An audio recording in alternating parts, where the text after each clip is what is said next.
setting fire to bed frames, replacing alarm clocks with time bombs to bomb spots. This onslaught's for certain, these other niggas is long shots. Dousing your mattress in gasoline, it's asinine to try to find a rapper that rap is mean. I haven't seen a rap nigga that worry me yet. So far ahead of my time, I got fans that ain't heard of me yet. I'm not the nigga you should step to, disrespectful. If I address you, won't be no rescue. They gon' have to dress you in a black suit and some dress shoes. Unless you suicidal or glutton for punishment, I'll never choose to rival the motherfuckers I'm running with. Yo, it's the great checking in. You already know, Hood Mayor. That name ring a bell everywhere he go. The neighborhood hero. Yeah.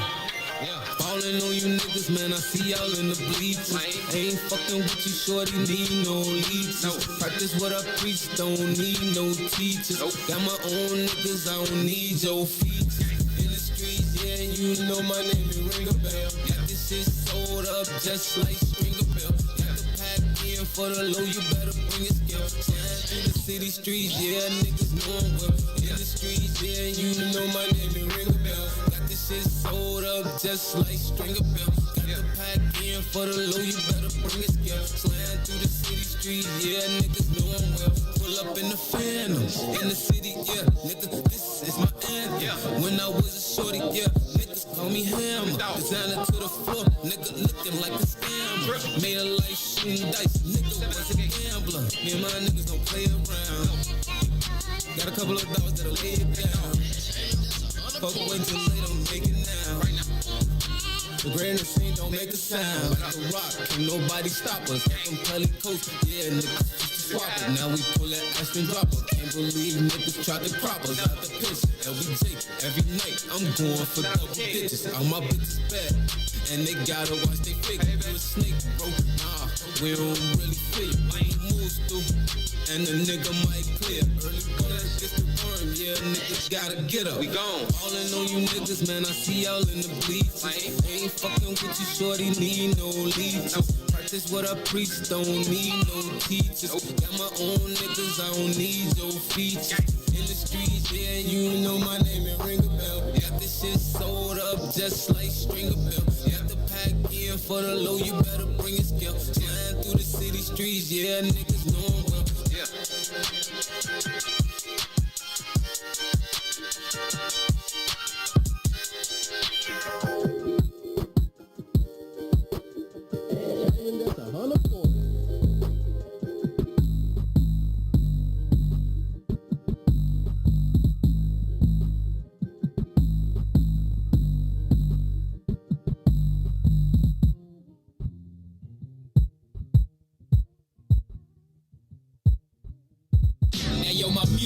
Is addictive to the user. I let the rush soothe them, they tune in. Then I school them. They said, homie, this shit ain't real. It's just illusions used to fool men, women and child to confusion. Start running wild, changing views when niggas think they winning when they losing. Caught up in movements, moving foolish, letting life fool them, betting they life losing, trying to better their life and vice moving, cruising, grabbing clicks and cruising, bagging chicks and dudes off tips with slick maneuvers, turn OGs to broke D's and hungry crooks. Stand sideways, my way giving me funny looks. That's why I hide my money in books. They scared to learn, allergic to words, swerving towards murderous curves. In the dark, working the curve. I'ma still shine cause I'm the light, and I'ma burn to my purpose to serve.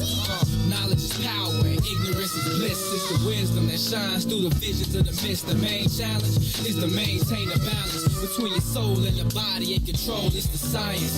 Knowledge is power, ignorance is bliss. It's the wisdom that shines through the visions of the mist. The main challenge is to maintain a balance between your soul and your body and control. It's the science. Pussy on the brain, T-bone steaks, a pint of dog, light the jaw, pushing cane on the paper, writing bars. Lines are similar, the scars that run deep. I've been involved in the race since the beginning, running these streets like Kenyans when it was dark with no heat. Used to spar with the stars before I nod to sleep. I hardly speak, it's hard for me, but all I see from the broads and the cars on this dark end street, parts of me from the heart is hard and Mars is deep, starving for the part when we would start to eat. Since Marvin argued deep with an armory of harmony, charming my father's feet, calm them, alcoholic talking, constantly walking through the valley with his arms on me. I've been here since life in itself, good versus evil in the hood with my people fight myself. Knowledge is power and ignorance is bliss. It's the wisdom that shines through the visions of the mist. The main challenge is to maintain a balance between your soul and the body and control. It's the science. Knowledge is power and ignorance is bliss. It's the wisdom that shines through the visions of the mist. The main challenge is to maintain a balance between your soul and the body and control. It's the science. Quiet is kept, my words kept, miners and vets, higher than pilots and jets, behind the sirens and tech, shorties crying out west. It's been a war going on since Osiris and Set, before man acquired the text, written in stone on walls, and saw laws and the signs of commit, of how society slept in the eyes of the best, the science of life and dying, plus the desires of flesh. We lost while we flossed the both sides of the checks, while we all buying the best, diamond shines on our necks, wet with blinding effects, the kind that remind me of blinding baguettes. In a timepiece that a time lead, make time freeze, live and direct. In 60 seconds time, me is hardly a heartbeat. A heartbeat, a thing that separates my mind and my flesh. Rewinding my steps to where I first started. I'm God. Knowledge is power and ignorance is bliss. It's the wisdom that shines through the visions of the mist. The main challenge is to maintain a balance between your soul and the body and control. It's the science. Knowledge is power and ignorance is bliss. It's the wisdom that shines through the visions of the mist. The main challenge is to maintain a balance between your soul and the body and control. It's the science. This is it. Day one. The red letter edition. Big Luda. We can chop it up, get our profits up, get this dust. If you just rotate with me, yeah. It's not a song, I'm trying to put you on to what I'm on, yeah. Before I finish breathing, I'm moving the masses like minister speeches, penning classics as I finish my thesis. Not a pastor or a preacher, my passion is deeper. Rapper slash teacher, trying to master the teachings past the sinister streets and moving bags past the police is speeding fast in the evening. The truth is, it's all about eating, but I'm feeding food for thought for those either fasting or feasting. Putting faith in my beliefs when I'm speaking, looking straight till I'm decent, at peace with no fear, believing it's real. I tell them it's heaven, but it's hard when you talking to niggas with no ears. From clouds of chronic coughing and sessions off, walking and stressing, straight lost in the essence. I pause for a second with my thoughts and reflections. I take my losses as lessons, but it's all just a blessing, and that's the mess. We can chop it up, get our profits up, get this dust. If you just rotate with me, yeah, it's not a song. I'm trying to put you on to what I'm on. If you just rotate with me, yeah, we can chop it up, get our profits up, get this dust. If you just rotate with me, yeah, it's not a song. I'm trying to put you on to what I'm on. If you just rotate with me, in an instant, friendships in quick in the music business. It used to be just music, now it's just business. The relentless pursuit for loot, dividends and interest, hidden agendas, leaving you defenseless against them. Not to mention intentions to benefit from you penning authentic sentences. Shit for the spinach, niggas done did it. Listen, while you scribbling, picturing images of living on premises, surrounded by fences and different women in silky linens, bending and grinning, intended rentals, you slipping, cause these Vicks is out, tricking your chips in. The game's cutthroat, rules was laid back in the day before rappers got paid by sponsors that slung dope. And shit ain't really changed besides the amount of change the game. Famous names so these lames can front, so I changed the game. See my future through the blunt smoke, so high, looking at my future through the blunt smoke. We can chop it up, get our profits up, get this dust. If you just rotate. WIIFTBPM. WIIFTBPM. Live from What's in It for the Black Media Studio, you're listening to The Bigs with Eugene McIntosh and Terrence Tomlin. Let's begin now. They calling us the bigs, and not because our size. It's the bigs, they calling us the bigs, and not because our size. It's the bigs, they calling us the bigs, and not because our size. It's the bigs, they calling us the bigs, and not because our size. Y'all know what time it is, man. It's Wednesday after 11 o'clock. You know what that means. It's time to get your sports fix from the illest independent sports media outlet in the land, y'all. The Bigs. Y'all know what it is. I'm T-Time coming to you as usual with my brother Gene. What's good, brother? In the words of my boy, the great ML, what's the Benoski? Man, it is all good. I'm enjoying another beautiful Wednesday. Chicago sports is still on the rise. It's up right now. And Gino, I can't wait to talk about it. On last Monday's episode, we had a real good conversation about free agency and what it means for the Bulls, the opportunities that they have to improve the team. 2 days later, AK then took an AK to the roster again, and obviously had big plans. And I can't wait to talk to you about three new Chicago Bulls. Now they actually signed a backup center today, Tony Bradley from the Utah Jazz. Really? Yeah. So he averaged 75 last year in like 13 minutes. I never saw Tony Bradley get in the game with the Utah Jazz last year. I don't think I've ever seen him play, period. Okay. Well, you know what? Because he was at North Carolina, right? I don't know. I think. Let me know if I'm on point with that, DJ. But I vaguely remember him there. But yeah, Gino. The word is though, just some tweets is that they got a rim protector. He was at North Carolina. Yeah. I remember him there. Okay. But yeah, Gino. So he was on the team that won the ship in 17. Yeah. Okay. So, yeah, Gino, I can't wait to talk about that and what could possibly be next for the C-Red crew. On top of that, the White Sox picked up a nice win last night, 7-1 over the Kansas City Royals. Was that Dylan Cease? Was Dylan Cease. He had 11 Ks. I heard. On the way to a very nice outing. Tim Anderson finally went deep again. So, yeah, Gino, things are starting to cook up on the South Side. But then on top of that, the rest of the NBA has been hustling and bustling as well. So, Gino, got a lot on the plate today. A lot on the plate, man. Also, we got to talk about the Anthony Rizzo clapback at Jed Hoyer. We got to talk about that whole situation in general. I feel like the Bulls and NBA free agency is going to take up most of the show, which is deserving. I'm glad you brought up the clapback, though. Yeah, we got to get to the Jed Hoyer comments, and we got to get to the Rizzo clapback. And did you see Javi? I haven't. Was on edge last night. I saw the fight. Yeah, classic Javi, my boy. I love it. Mm-hmm. I love the passion. Yeah, man. You know it's there, but yeah, Gino, I still got some thoughts on the fallout of Cubs Armageddon. So yeah, Gino, you want to start with Bulls? You want to bring people up to speed? Well, first of all, I was on the Maze Jackson show this morning. And DJ and Maze, I forgot what they were talking about, but they brought up the time when me and you were on the soil talking about, work and putting in the hours. And when I was talking about how I use they were talking about PTO. DJ was talking about how black people use their PTO up soon as they get it. And I remember when I worked at the law firm and I had had enough years under my belt where every pay period I got like a day plus like a day and a eighth off. So it was a 7-hour work day. So every pay period I earned like 8.35 hours or something. So remember, I said every time I got a day, I took a day, and I called it earn them and burn them.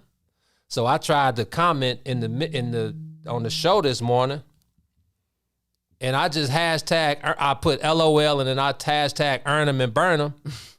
Facebook sends me a message telling me that I went against the guidelines and that they was trying to put me in Facebook jail. And I'm like, hold on, Zuckerberg. You can't say nothing on Facebook. Bro, I'm like, hold on, Zuckerberg, man.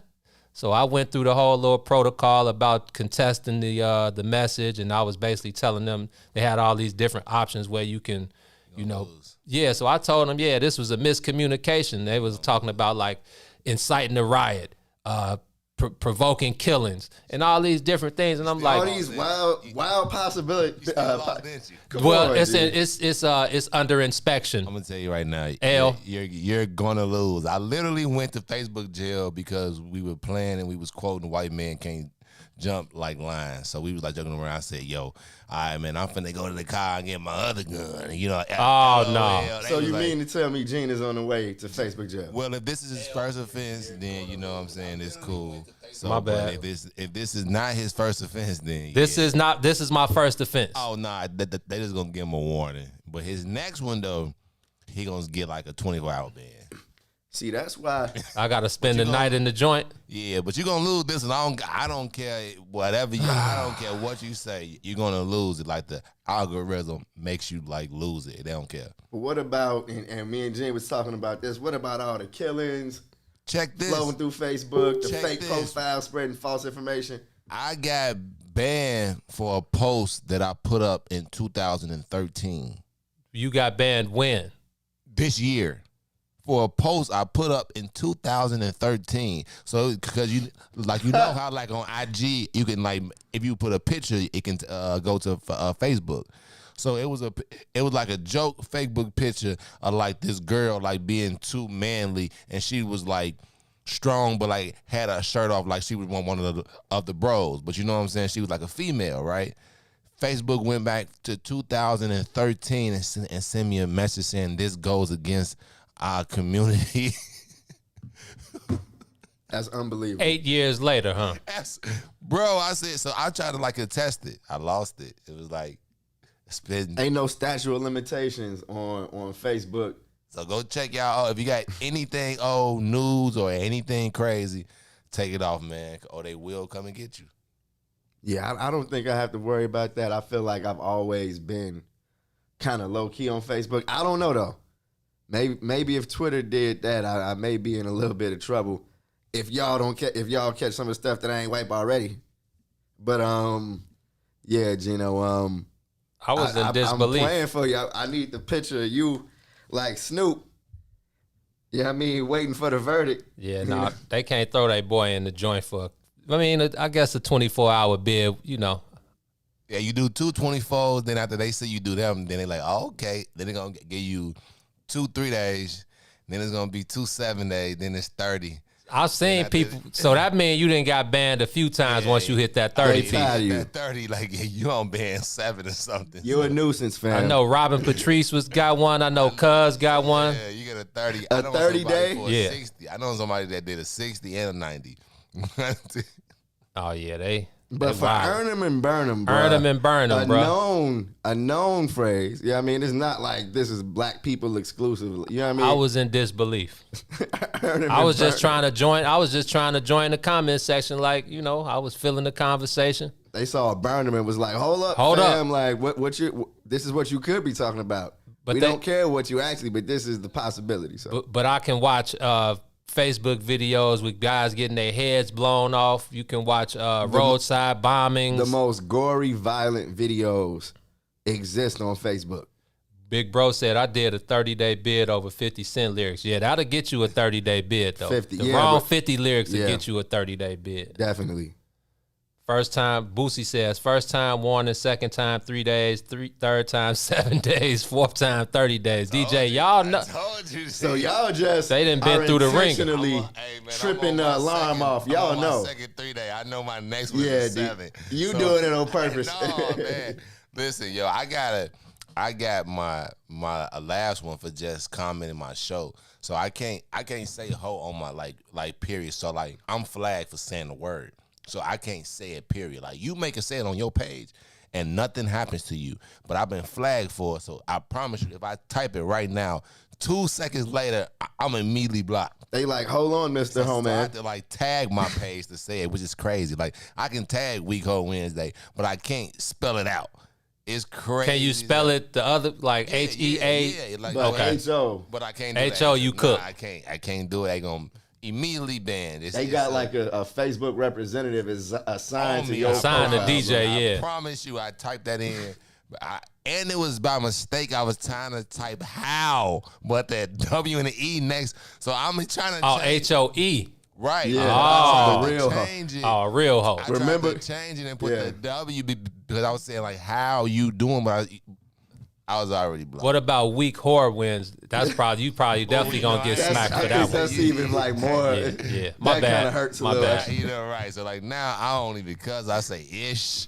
You know, I put one. You a weak H. Right. Weak H Hey, Wednesdays. Boosie said she did a 7-day bid for typing YT, white. Oh no, And I got that's 2 Zuck on pages. the main line. Yeah. That's Zuck on the main line, Boosie. Zuckerberg. Did y'all see Boosie's second Instagram page with 1 million followers got shut down? Bruh, what Boosie was trying to apologize to get his Instagram or get people to get vaccinated to get his Instagram back. Was he? Is what I saw. He started running campaigns talking about go get vaccinated, and it was so he can get his Instagram page back. Vax that thing up. Oh, vax that thing. Girl, you look good. And we saw T.I. did that crime fighting commercial one time, so he Y'all he still can get y'all still on that with the tips. Still though. on just every saying, tip, bro. They never just- letting it up, I bro. was just saying. Hey man, speaking of rap and hop, Yeah. I think last night's verses might have been the ultimate wash of verses. New York. So I thought the Dips had a fighting chance, We talked about it. but when it comes down to the locks, I mean, Kiss single-handedly destroyed them guys dolo. Kiss, that was his moment, bro. I mean, Kiss is arguably, I mean, he calls himself top 5 dead or alive, and that's just off one LP. You know, some people win Grammys and that's their moment. They get to do a speech and all of that. Last night on that Versus stage was Kiss's moment by himself, you know what I mean, with the spotlight on. It's like, Jesus, this man is amazing. Yeah, Kiss doesn't have many Huff bars. You might Man. catch a Kiss bar that's, you know, a little iffy here and there, but for the most part, Kiss is one of the most thorough with the bars. So she got a model for a year and a half. See, that was clear. My 2 favorite parts of the show, Killer and Kiss going back and forth with the jokes. Oh, yeah. 2 of the best guys in the world. We knew that with was, the jokes. oh, yeah. I know them guys were probably the class clowns in high school. But when Jewels told Kiss, well, he told the crowd, man, I don't think these guys like girls. Oh, man. He's like, why you think that? And then they commenced to running off about 8 in a row. Classics. Knock Yourself Out, Ride or Die Chick, the song with Mariah Carey, the on. song with Lil Mo, the song with Fab. Song with J-Lo. The song with him and J-Lo. P. With him and P both on it. Come on, Yeah. bro. He was like, Jewels must have hit his head on a rock or something. Jewels wasn't ready for last night. First of all, Jewels looked like a clown. Did you see did you see Virgil? I did. That explained 2 clowns. The hat. That explained the hat. 2 clowns. Because I was wondering about it. A He bunch of finally came Louis out V. The Pelly. Stop it, man. Yeah, Joe. And still had the same skinny beard from 02. Stop it. From like when you first grew it, when it was first connecting. So yeah, I thought that was kind of.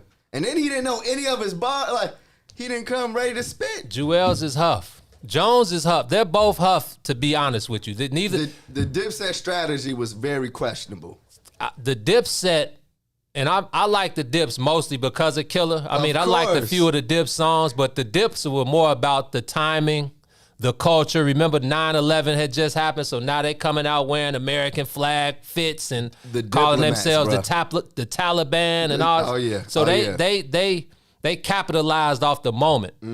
But when you look at the Dipset versus the Lox, this was clearly like one of the homies said in the comments section.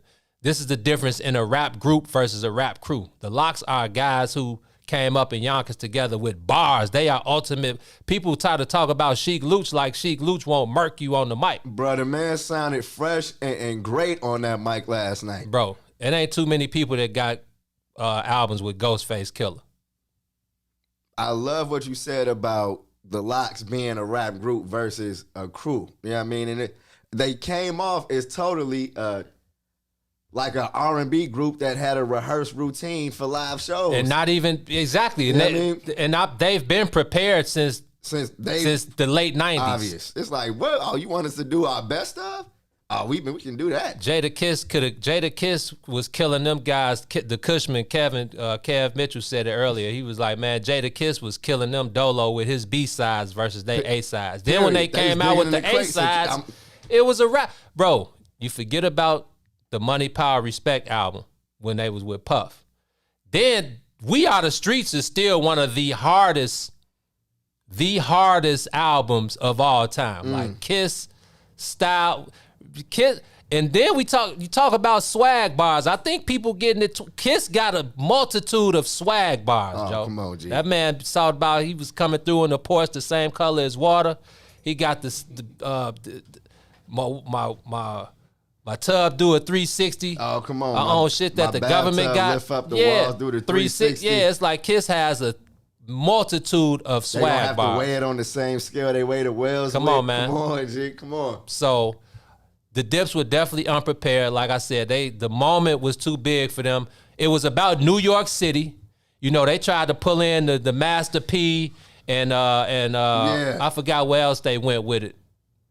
New York, the Locks. They did you talking about the Locks, right? Yeah, no, the Dips. When they pulled out the Master P, Bout It, and they went somewhere else. They went Welcome to New York City with Hov. No, the Dips. Did they go to the West Coast? Did they have something with the West Coast? Yeah. Come on, somebody let me know. I can't think another song, but New York, the Locks kept it straight New York City. Oh yeah. Like, man, we don't need to go outside of New York, and I think that's another. And then don't forget, he had the Fat Joe New York anthem. Come on, man. G. Like Killer came with the Welcome to New York City with Hov, which is hard. That was hard, but that I was feel great. like but you need Hov for that one. Yeah, but then Kiss had the joint with Fat Joe. Joe, when they did All About the Benjamins, Come on, Joe. there was like a few of them songs where it's like, yeah, the Dips, y'all really can't compete with these guys. You know what I mean? Where Dipset went wrong is I felt like they was trying to let Jewels and Jim Jones go toe-to-toe like Stop. They're better than Styles. Stop. Styles would murder both of them guys with his mixtapes. The Ghost and the Phantom, the Gangsta and the Gentleman. Ghost and the Phantom. Man, Styles P would murder them guys. First of all, Jim Jones, Ballin' in the Summer in Miami. I like both of them songs, but that's all Jones got. Jones, his best moment was Certified Gangster though. That was it. Even that Game got that's the one. His verse on that is that's the one when they had to go to the West Coast. Yeah. Oh yeah. Kiss like, bro, we don't need none of that. This New York City. We got He all. told him, he's like, Cam, you live in Miami. He's like, man, he talking about New York. He like, boy, you live in Miami. Stop it. Drop that tech. And then the DJs, the Locks DJ was definitely 10 times. I don't know who was on the boards for the Dips. They But said it was Sean Mack for the Dips. Come on, y'all. Slamming. Straight slamming. Come on, y'all. No Freddie Gibbs, huh? No Freddie Gibbs. But yeah, Gino, honestly, it was very entertaining. I felt like we saw Cam uncomfortable, and that's not how we usually see Cam. Because Cam knew he was up there dolo after a minute. When Jada called out the fact that they was rapping over their background vocals. Killer like, man, this ain't SOBs, man.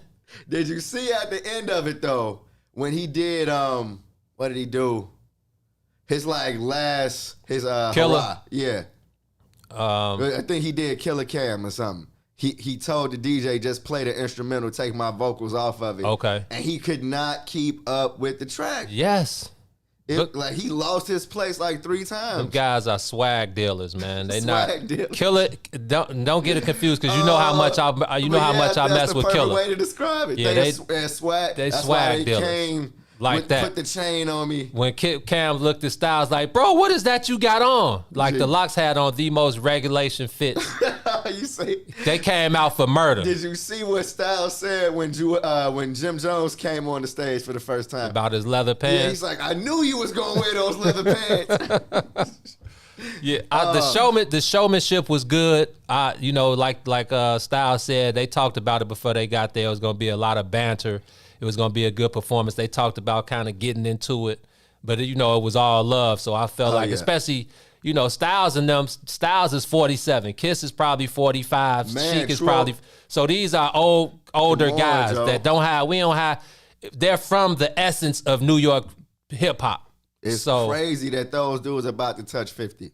Yeah, I mean, And still, Kiss was just sounding amazing on the mic, bro. Yeah, man. Give props to Jada Kiss. Give props to Styles P. Give props to Sheik Luch because they definitely showed you what being seasoned rap veterans are all about. Just a generation before him, before Dip. You know yeah, what I mean? man. Yeah, man. Killer, even though Killer himself, he came out with them guys. Killer was out in like 96, 97. But what people forget, Killer's original rap crew was not the Dipset. Those are his homies from his little homies from the hood. Killer's original crew was I forget what was the name of the group? Children of the Corn, Mace, McGruff, Bloodshed, and Big L. Rapping Harlem. That was his original rap crew. Big L got killed. Mace, they got into their thing. Mace went to become a solo guy. I don't know if Bloodshed is dead or not. And McGruff kind of, got sour with the industry and said, forget rap. So, Killer is, let's not get it twisted. Killer can hold his own, but when he got to go up against Kiss, Dan Styles and Sheik, rap. Yeah, that was like when, as far as, the banter and the back and forth, it was like two friends boxing. Like, yeah, we're friends, but we trying to knock each other out for real. Yeah. But I felt like Cam, he had so much more than what he laid out. Like, Cam could have held his own if it was the right way. Like, he wanted to go last. He was like, all right, Jewels go, Jim go, then I go. I was like, first of all, it's a set versus set. You know what I mean? And that's the thing. It was like Kiss was running off solo Kiss joints. Remember that for a stretch, the Locks ran off like 5, 6 in a row, like back-to-back, 3 times back-to-back when the set did one song. Because they knew, first of all, Kiss could continue to tell people, bro, we got another extendo left. We ain't even played joints. The Napalm Pack. Come on, go on the Napalm Pack, Tech. Yes. Kiss is outstanding, bro. Come on. He was like, that's not going to hit him hard enough, bro. Go into the Napalm, like Chris was just talking about when he was playing, when he tried to play the Nas, I forgot what track it was. It was like a Kiss freestyle. Yeah. Kiss was like, Tech, cut that. He was like, that's Nas joint. We ain't on that. Go into the Napalm Pack. So, yeah, I thoroughly enjoyed that. For a minute, it was kind of chaotic. Yeah, it's like, bro, get off the y'all can't. Is it that important for y'all to? Well, we know. Well, we see how important it is for guys to be on the stage. Come on, bro. They was creeping up them stairs in the middle of the show, and it turned into a thing. But see, now for a second, I thought they was coming up because they thought it was getting man. It was getting kind of disrespectful. Did you see when Killer was sitting in the beach chair and Styles P was grabbing at his foot? Yeah. See, I feel like that was all part of the banter. I feel like wasn't serious. It was like, we talked about this. We knew we was gonna take it there. You know what I mean? Right. It don't have the same sting when I know that we're coming out like and gonna be at each other's necks. Right. It wasn't necessarily Jeezy and Gucci. Even though that was kind of planned too. True. But they had real beef. Yeah. So you could feel the tension there. With the Dips and the Locks, you thought you felt the tension, but I'm glad Styles came out and cleared it up. Like, nah, bro, we set this up that way. Jewels, I thought for a second. Because he's a fiend. Yeah. He's the goofy mug. Yeah, Jewels was a super goofy mug. Jones got all his swag from Stack Bundles and Max B. And that was crazy. All the like, what up, Max B? Yeah, right. We know Jones. Yeah, exactly. We know. I was looking at Ja like, the funny thing about it is if you close your eyes, it sounds like it's Max B, It's like, Jim, you wild than a mug, boy. Those guys are terrible rappers, man. Bottom line. Jim Jones and Jewels Santana stink as rappers. And the bars are so terrible, G. Like, the singles that Jewels came out, like Hustler's Music, and he didn't even do his best songs. Come on, man. It's like, come on, Jewels. Like, nobody misses the bars. Just go out there and say, hey, go. What'd he say? I got a whole collection, a whole selection of my whole collection. Oh, man. Boy, I hated those bars the first time. It's like, how did he get away with that? Because they were swag dealers. That is my point exactly, Joe. How did y'all, and I blame the generation under me for letting the Dipset get away with that. So is that my generation? Probably like Maybe in between, yeah. Yeah, okay. Yeah, because I think Jewels is probably a little bit older than you. Yeah, but see, I was in high school when I was like a freshman, sophomore. That's who I blame. It was that Purple Haze album. Then he joined the Rock, bro. That they had like a lot hot year too, so we gave it to him. But okay. But I always thought that Cameron was like terrible. Like, really? Yes. Okay. I never really liked Cameron. The only album that I ever heard of Cameron is like Purple Haze, and I probably only like made it through like half of it. But really, I felt like it was too many songs on Purple Haze. You wasn't. Yeah, I mean, they was Come fresh Home out with the Me. mixtapes. Have you ever listened to Come Home with Me? You ain't like that? No, I didn't think that Cameron. I feel you. I don't think that he can rap. I think. Wow. Yeah, I never thought that he could What rap. about Horse and Carriage? That's the intro. That's the previous Confessions of Fire and Sports, Drugs, and Entertainment. That was the killer that Biggie, because originally Biggie wanted to sign Killer, but he died. But Sports, Drugs, and Entertainment and Confessions of Fire Killer was Cameron rapping, like really rapping, like going crazy. Then he switched it up, and when he got with the Dip, like when he became a solo, because he was learning the game. So once he got out of that deal with Lance Rivera and Entertainment and started his own thing, he became a swag. He's from Harlem, so they the swag. That's the swag capital of America. Yeah, I thought he was put on more from like his little filming. Killer He got that because of what he was doing before. Yeah, Killer was on in '97 when Biggie was still living. Okay, like I never really been a big Killer. Like he was cool, like mainstream Killer and all that. But I understand why though. I totally understand why. You know what I mean? When it became about the theatrics, I feel you. And that's where, I think that, because Killer can rap. Now, when you talk about rapping like Jadakiss or Styles P, he can't rap like that. But I feel like Killer's style, mixed with his swag, mixed with his rap skills, made him who he is today. Kiss and the Locks, bars. Remember they started off with Puff and the shiny suits, and they got into it. They wasn't feeling that. And then they got to, when they went on their own and put out We Are the Streets, which was more of a street feel and hard. D-Block. Bars, dirt, Timbs. I don't know too many people that can really rap with the Locks. Like Mobb Deep is my favorite rap group, Have and Pete, but I don't know if they can rap. Like, we just talking about bars. Yeah, like when like two people I love to hear rap, and it's Kiss and Fabulous. And remember, Drunk Kiss watched Fab in the Versus battle earlier. Never forget that. That was a layup. Yeah, Fab had no business. Kiss was Karl Malone and Fab to the bucket like this. Oh yeah, easy. I guarantee if you go back and spin Horse and Carriage, that's a guaranteed. You're adding that to your rotation. You know what I mean? Yeah, guaranteed. Sports, Drugs, and Entertainment and Confessions of Fire is definitely a different Killer Cam than the one we've grown to know. But I mess with Killer. I know Maze hates the Dipset. I know he said they stole some bread from him, so that's personal.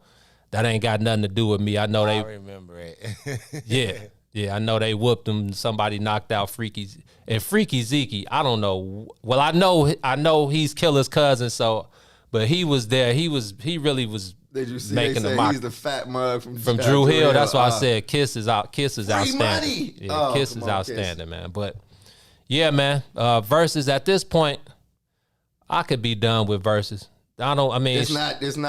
It's some still. It's still some matchups out there that I would love to see, but I just feel like versus is cool now. Like, I don't have to see versus again, but there are a couple matchups. I see people in the comments. Because I feel like if it's gonna be like that all the time, like, and I feel like they're on a decent run. What I'm worried about with this versus is them getting out of our lane. Like, I don't want to see Justin Timberlake on. Oh, no. You feel me? Oh, no. Like, if we getting Dipset versus the Locks, I need some Outkast versus. So that's what Big Bro said. Outkast versus UGK. Kenneth Steele says Or Mobb UGK Deep. versus A-Ball and MJG. Yeah, or 3-6. You Yeah, got, some of them guys. Yeah. Kenneth Steele said Mobb Deep versus the Locks would have been dope. May says Jodeci versus Boys to Men.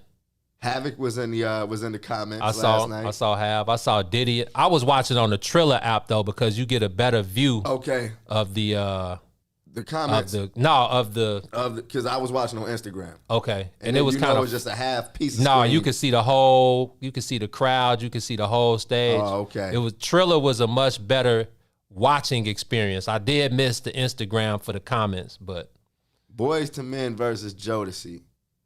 That is. I mean, for me, Jodeci, of course, but then again, Boys to Men, that second album, they got hits all through that. Which one was that? The one with not Motown Philly. No, that's the first one. Right. So it was the one with I'm Down on Bended Knee and okay. I got that run of love songs. I gotta run that because I wasn't really a Boys to Men fan like that. Yeah, you can't freak on the floor the Boys to Men, G. I'm going with Jodeci. Jodeci all day. Ball. Excuse me. G Money said A-Ball and MJG versus UGK or UGK versus Outkast. Chris said Usher versus Chris Brown. I feel like last night would have been good if it was Dipset versus G Unit. Because it would have been, I feel like that would, raw. Yeah, that's more 50 up. 50 and Cam, Joe? Yeah, that's more up. Even though 50, I feel like if he started running off his joints, it might have gotten a little ugly. See, 50 is not a bad matchup for Cam head to head. I agree. You know? I agree, but 50 ain't doing, 50 don't even mess with the unit like that, so that's not going to happen. Yeah, because he would have to get Game up there. The Locks versus Mobb Deep could have been good. I feel like 20 of the strong. What about Outkast versus Mobb Deep? Mobb Deep is my favorite rap group ever. So, but I don't know if they can go toe to toe. Yeah, all the Outkast is gonna start pulling out them, them 10 times them diamond hits, and it's gonna get ugly. But I'm taking Mobb Deep meant more to my life personally than Outkast. But I absolutely love 3000 and Big Boy. I don't know who would be a solid matchup for Outkast. I think they would wash most people. Exactly. Wu-Tang.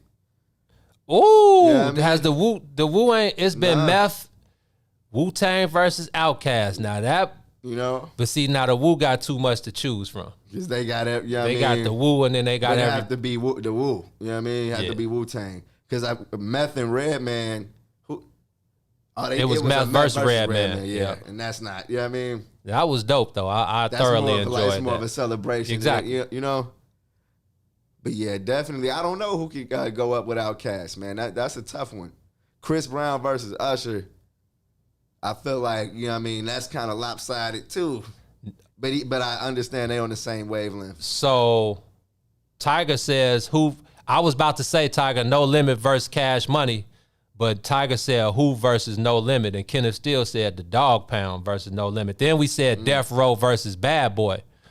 But then we like, well, who would show up for Death Row? Because Bad Boy is still making music. Just gonna do Biggie and Pot songs? I think if it's gonna be No Limit, it gotta be Cash Money. It gotta be. It's gotta be, no doubt about it. It's gotta be. But then they was saying that No Limit was gonna run copies of each other. Low key. They was saying No Limit was gonna run away with that one, and I'm like, over Cash Money? Yeah. Oh, come on, G. They had a hell of a run. G, back that thing up and everything around that. Yeah. Come on, bro. No, I agree. Master P had some hits. He snuck Silk the Shocker in it with a couple of hits. Who was worse? Who was worse? Silk or Jewels on the bars? Jewels was worse on the bars. But I was gonna say you probably can't play none of the Silk. I mean, what you gonna play? It Ain't My Fault, and that's it from Silk. Yeah, but he got them songs with like Maya. Like he got a couple of sneakers in that he can probably sneak in. That was that Moving On, the Moving On remix. Yeah. I say he got a couple of little songs. That was definitely like tip your cap to Master P for putting that together. Mystical. Oh yeah, Mystical coming with fire. Yeah, Mystical coming with fire. Kanye versus Drake. That's a good one. Drake gonna watch Kanye? Oh, what? No way. I mean, I feel like I'm hearing Drake cry too much. And Kanye, that's probably the most even matchup that we've said, out of any combination because they both got 20 songs where I feel like none of them are going to be like, that one was better. Like, both of them are astronomical. Hov versus Nas. That's a given. The challenge is who do you put them up against if it's not the other one? You know what I mean? Who does Nas go against if it ain't Hov? it would have to be somebody like you got to throw a legend in there. Scarface, Ice Cube, but I feel like Ice Cube is a nice matchup for Scarface, Nas, Cube, it's a couple guys. Snoop did his already, but you got to think about. Well, no, I wouldn't put him up against Nas. I'm just thinking about guys with the same legend, like with like a long enough discography, and you got to put people in the same arena. Over Lil Wayne, I think, just make a straight Carter's battle. And Wayne. I would like Kanye and Lil Wayne. You know what I mean? But do the style? See, I'm thinking about it I'm thinking about the overall. Both styles. If you look at them, man, they both Wayne and Hov. I think they can both Wayne and on the same music. See, we're thinking of Hov now, but remember Hov was kind of Money Cash Hov. But that's what I'm saying. I think Hov just has the edge on Wayne just because. Like Wayne is Wayne. Like let's not get it twisted. I'm not the biggest Wayne fan, but I feel like Hov Hov. Some of the biggest hits of our life. That's what I'm saying. Like I'm not tripping on Wayne, but I feel like Hov is Hov. Like you can't really. I feel like that's disrespectful to Hov. Like Hov deserve and no shots against Wayne. Who else? Hov and Nas. Wayne versus Drake is not a bad matchup. No, see, I'm looking at it. I'm looking at the entire scope. I ain't just talking about amount of songs and like hit. I'm talking about you got to Hov and Nas are on different levels than Lil Wayne. Like Wayne is a legend. Let's not get it twisted. I'm not taking that, but I mean in the scope. But but you got to think about it. It's a versus. It's 20 songs. Do you really think about the world know 20 songs from Nas? Yes, oh, brother. Yeah. Nah, 20? The world wouldn't know 20 songs from Nas. 20? The world wouldn't know 20 songs from Nas. No way, Joe. Y'all show done like 20 songs is not a lot. 20 songs is one album. Sit down right now and write 20 Nas songs. I could write 20 Nas songs off of his first two off of It Was Written. But see, I'm not saying off an album. Like, I can write the whole Jay-Z Blueprint album, but I'm saying 20 songs that the world would know. Like, yeah, you know Joe. What I'm saying? Like, most people that be in these verses, they say, man, he played like the wrong songs. If your song ain't known, like if it's a Usher, like you wouldn't go on Usher and play like Throwback, if you was in like a battle. But you could play Superstar that never ever came on the radio, but it's a big, that's what I'm saying. Do we know 20 songs from Nas? Absolutely. I don't think we know. Absolutely, I think Nas G. From one mic. Like a 19 or 1. Damn. But I do think if you put with Jay-Z with Lil Wayne, people would definitely, the world would know more. That's what I'm saying. Not saying that Lil Wayne is a better lyricist. What world we living in, DJ? Today's world, unfortunately, Nas will have 20 songs. Would know 20 songs more of Lil Wayne than Nas. Come on, man. Tell me I'm wrong. If I ruled the world, Nas got a few songs that are world bangers. Yes. You talking about Hate Me Now? Yeah. Just keep going. Just you can start at the top of his career. Yeah. Up to now. Even Life's a Bitch, New York State of Mind, The World Is Yours. The Michael Jackson sample. Made You Look. Come on, yeah, G. it's a lot of hits. You a slave to a page in my rhyme, but but I'm telling you, I'm not saying that he doesn't have 20 songs. I'm saying just think about it worldwide. Again, you can go. Everyone we named was just a classic. Like, you can name about 5, 6 classics. And that was only off 2. That was off 2 albums. I guarantee it's not 20 songs. Hey man, I know it's a lot of today's world. Think about who watching the verses. Think about the genre era watching the verse. But you got to think about it.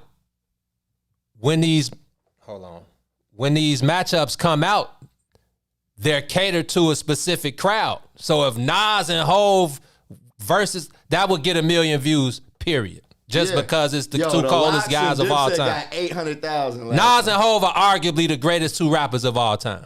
You can throw Cube, you can throw Face, you can throw whoever. It's a couple other guys in there who are arguably the great. Lil Wayne ain't arguably the greatest rapper of all time. Lil Wayne had a run for almost he did, but his run wasn't Nas and Hov level. See, now you got to talk about, greatest rapper of all time criteria. You know what I mean? I think it's, there we go. I agree with that. Now, how do we? Because I feel like if you say Wayne isn't, then you do have to explain. Nah, because his run Lil Wayne, it mimicked some of the, you know what I mean? He was at the top. I agree. Commercially. But Lil Wayne hasn't been around for 30 years and still dropping albums that people care about. Oh, yeah. Hov and Nas will be making wouldn't 30-year say that. runs in 4 years. They'll be 30-year album guys. So Lil Wayne And rap, and let's not forget, hip hop is the youngest genre of music ever. So these are the first guys who you've seen. Nas and Hov. I mean, okay, LL is still around, but LL is on New York Undercut. You know, LL then transitioned. He's on everything. So I got a question. Hosting the Grammys every year. Nas go against Lil Wayne, who winning? And you, I don't, but that's not a good matchup. Nah, that's not a good matchup. Winning what? Like what? Winning what? Battle. I'm taking Nas. I know more of y'all probably gonna take Wayne, but I think the best matchup for Wayne is Drake. You know what I mean? Because they got the same commercial appeal. You know what I mean? Like they're both. and exactly. Yep. Then now you talk about, that's what I'm saying. When we talk about the criteria, you talk about when Lil Wayne entered the game. Nas and Hov basically were part of hip hop in a whole nother, when it was still on the come up. Wayne came in when hip hop became $1 billion industry.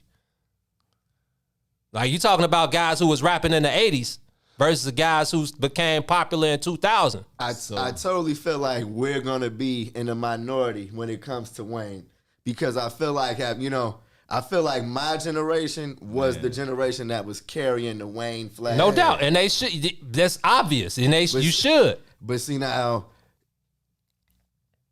those bars weren't his. You know what I mean? And those bars aren't whose? Wayne's. You know what I mean? Like what bars aren't Wayne? a lot of them. You know what I mean? But Wow, when he don't even write it. I like the Drake and Wayne battle most. And because I feel like it's a reason why they You were. and that Gilly the Kids though. Yeah, nah, don't DJ, look at me. DJ, look at me. I was there.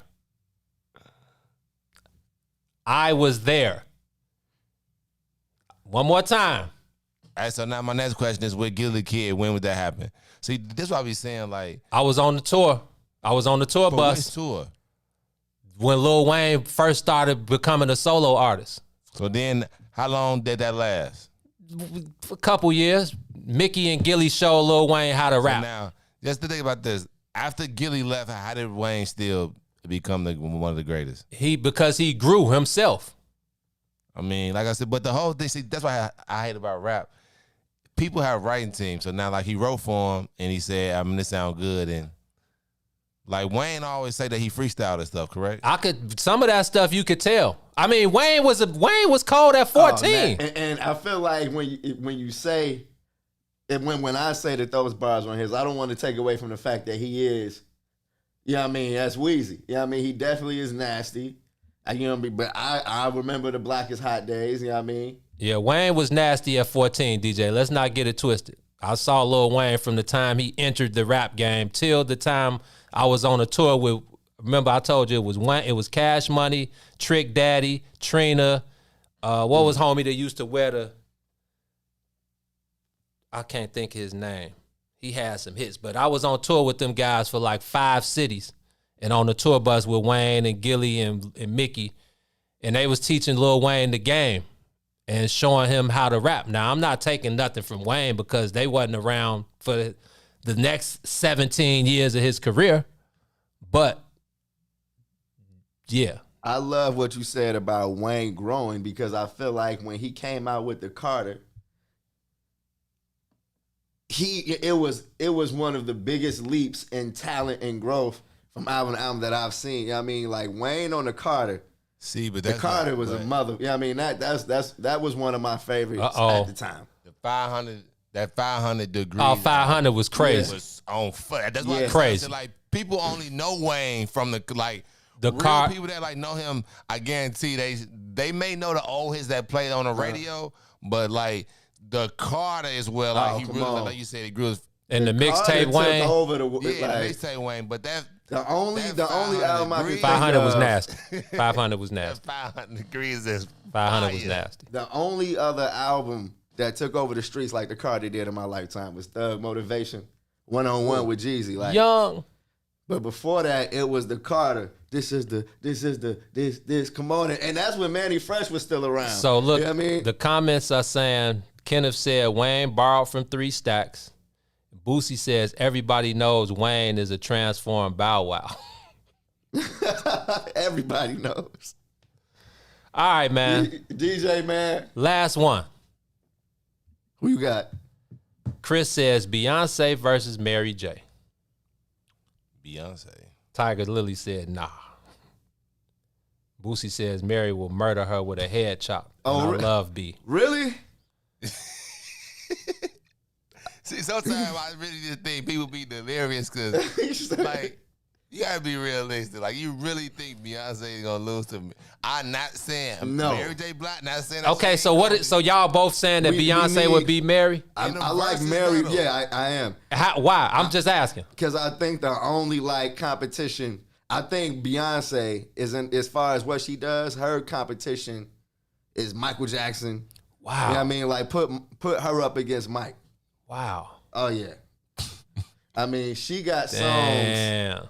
Come on, she got just next level. But Beyonce, so again, we're talking to a different era of people. Beyonce and Mary are from 2 different eras. So you telling me if Mary and Beyonce, see, but again, Versus it's been skewed from how it started. It started as producers. kind of a battle. Yeah, remember it was and just then people producers. saying like round 1, he won. Round 2, they won. Now it's more of a celebration. So I'm saying when you put Mary and Beyonce together, how do we determine who, like, how do we determine? Because if Mary's fans, come on now, y'all know what Mary meant to. You don't crack the beehive.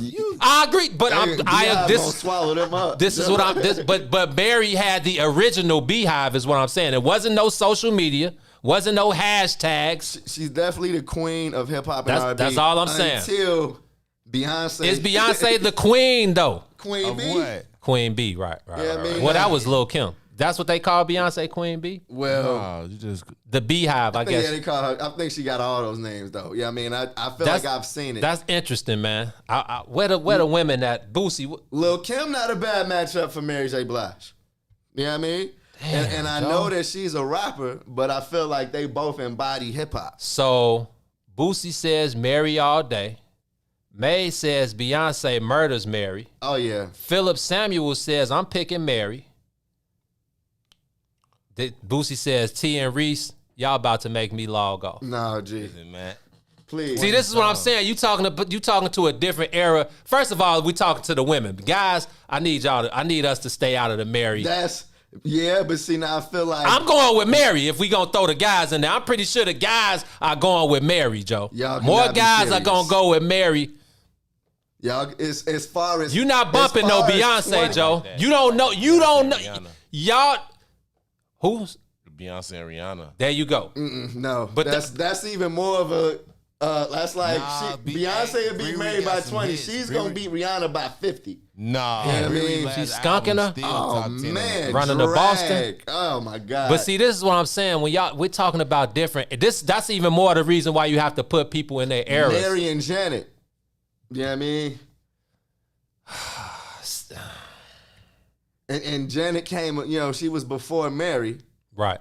but see, I'm not mad at Beyonce and Mary, you know what I mean? And Right. I know you go back to Are you what Beyonce are you running off the top of your head? Like what Beyonce? Spit me some Beyonce right now. Not see, that I'm now about you to talking spit you about no Mary. spit some Beyonce. Like I'm about to spit some Mary. I don't know, I don't man. want to embarrass myself, but I can. But you can spit some. Yeah, I No, definitely G, but like, come on, G. Beyonce has been.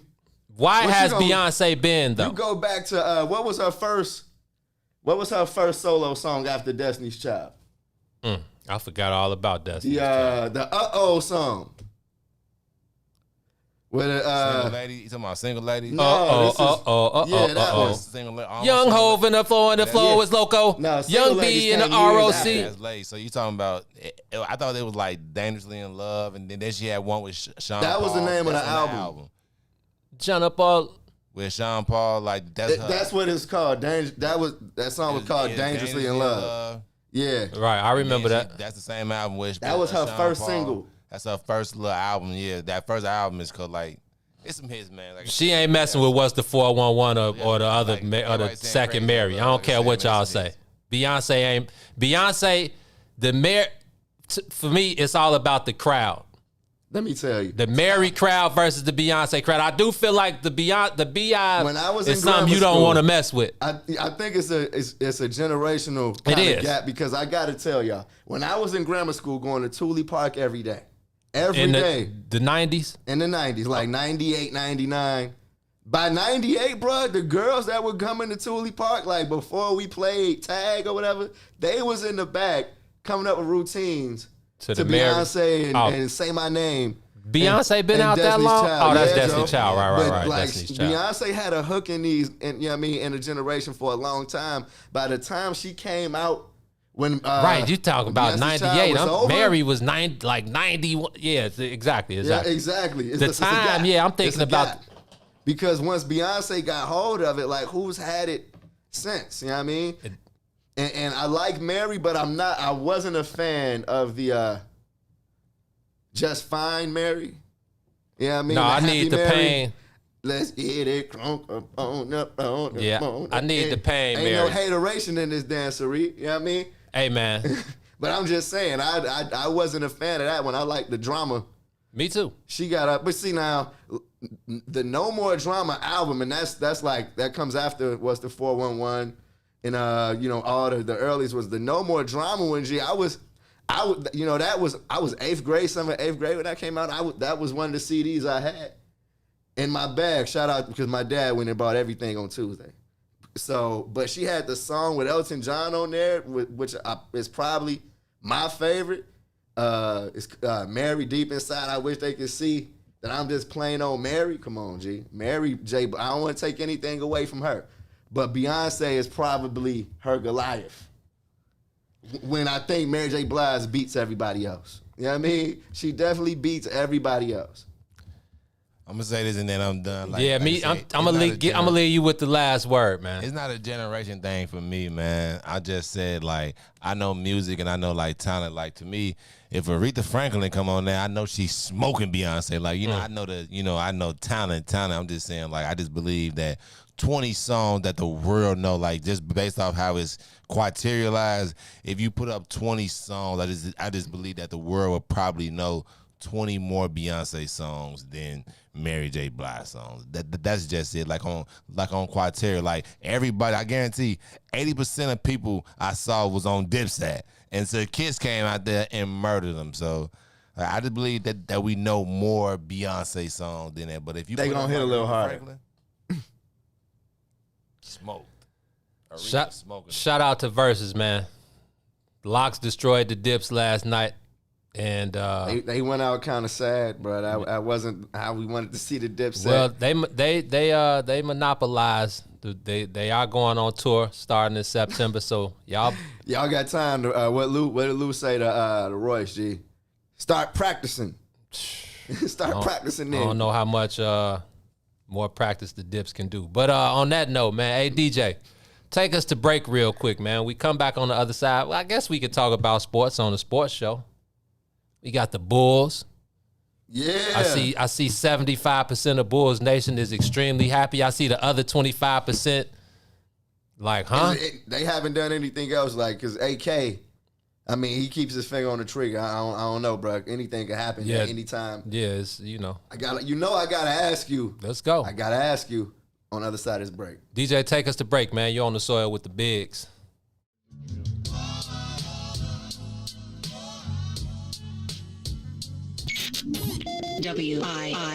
WIFTBPM. Broken screen? Crash system?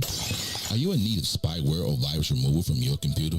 Well, contact RPC Computer Repair in South Shore and let us help you with all your computer repair services and print needs. Need office or print production services, copies, scans, fax, or even notary service. Then stop by and support RPC Computer Repair and Print Shop, located 1741 East 71st Street in the 71st Street corridor, newly revitalized South Shore areas, and let RPC be your one-stop shop, where we believe RPC is your PC. RPC Computer Repair is also a UPS access point where you can drop off and pick up your important packages. So let RPC be of service to you. Call RPC Computer Monday through Saturday, 8 a.m. through 6 p.m. at 773-966-4457. That's 773-966-4457. Visit RPC at rpccomputeringinc.com for more information. Peace, everybody out there. What's going on? This is Eugene McIntosh, one half of the illest independent sports media outlet in the whole entire land, the Bigs. Check me and my player partner, Terrence Tomlin, a.k.a. T-Tom the Great, out every Monday, Wednesday, and Friday from 1 to 3 p.m. on What's in It for the Black People Media Network. You're listening to The Bigs with Eugene McIntosh and Terrence Tomlin. He's right here on What's in It for the Black People Media. Traffic jam fam, you know it. I'm from the middle of the map. I get around, I've been there and back. Born in Gary, Indian, just to be exact.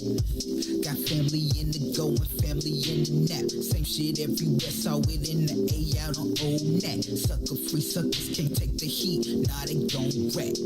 Big dumb cats, big guns clap. Another brother dead, another mother son laugh. I'm from the era where the niggas did scrap. Seen the same person shot with two different straps. You don't want this, now you don't want that. Tired of fuck shit, wanna take a nap. I'm a dog on these chicks, just a different cat. Must make at least a M to make an impact. May just paint the Benz matte black. Fresh head to toe, never wore socks that didn't match. Cause I'm from the middle of the map. Yeah, I'm from the middle of the map. I'm from the middle of the map. Nigga, I get around, I been there and back. Yeah, I'm from the middle of the map. I'm from the middle of the map. Yeah, I'm from the middle of the map. I get around, I been there and back. Check, I'm from the middle of the map. I get around, I've been there and back. Born in Gary, Indian, just to be exact. Got family in the go and family in the nap. Talking money, shit hit my jack. If it don't make sense, shit I can sense that. Blowing big loud, never the mid-pack. See you talk, that's just big cap. Nigga, I walk the walk with graduation hats. Fuck your opinion, nigga, in fact. You fuck my bitch, shit, I tip my hat. Now she dead to me, can't bring her back. Play the game, play the field, never been set. Bulls game flow seats just like my Benz mats. Blood to my lips, gun on my hip, her project pack. Act not my cup of tea, rather sip some yak, cause I'm from the middle of the map. Yeah, I'm from the middle of the map. I'm from the middle of the map. Look, I get around, I've been there and back. Yeah, I'm from the middle of the map. I'm from the middle of the map. Yeah, I'm from the middle of the map. Look, I get around, I've been there and back. We are back down on the soil, man. Shout out to our boy DJ, a.k.a. Reese the Ruler, holding us down on the boards, doing all the hard work. That's Tony Stanza, middle of the map that y'all hearing in the background. Indeed. Man, go follow Tony on Facebook or Instagram. Instagram, I think he's at Real Tony Stanza. And Facebook, he's just Tony Stanza, man. He just dropped an album called Martin X Garvey. It's some fire. It's right up your alley, and he dropped a new video last night that's absolutely, positively flaming hot. So shout out to Tone Stanza, man. He's also the voice of the Biggs theme song, man. So again, shout out to our boy Tony Stanza. But we are the bigs. I'm Eugene McIntosh. Got my player partner, Terrence Tomlin to the right. And, man, Arturas Karnisovas and Mark Eversley have definitely finally, well, not finally, but they've definitely made, I mean, they've only been around for just about a year, over a year. So, making waves, man. New additions. When you think about the team last year in the core, when you talk about Kobe White, Laurie Markkinen, Wendell Carter, and Zach LaVine, and when you think about this thing a year later, after AK and Mark Eversley got a year under their belt, we talking about Alonzo Ball, Zach LaVine, DeMar DeRozan, and Nikola Vucevic as the core of the team. So definitely want to give those guys a shout out, and shout out to Jerry Reinsdorf for hiring his son Michael Reinsdorf, who hired some people with some knowledge of how to put together a franchise and how to push an organization forward, and getting the hell out the way and letting them guys do their job. So like the direction the Bulls are going in.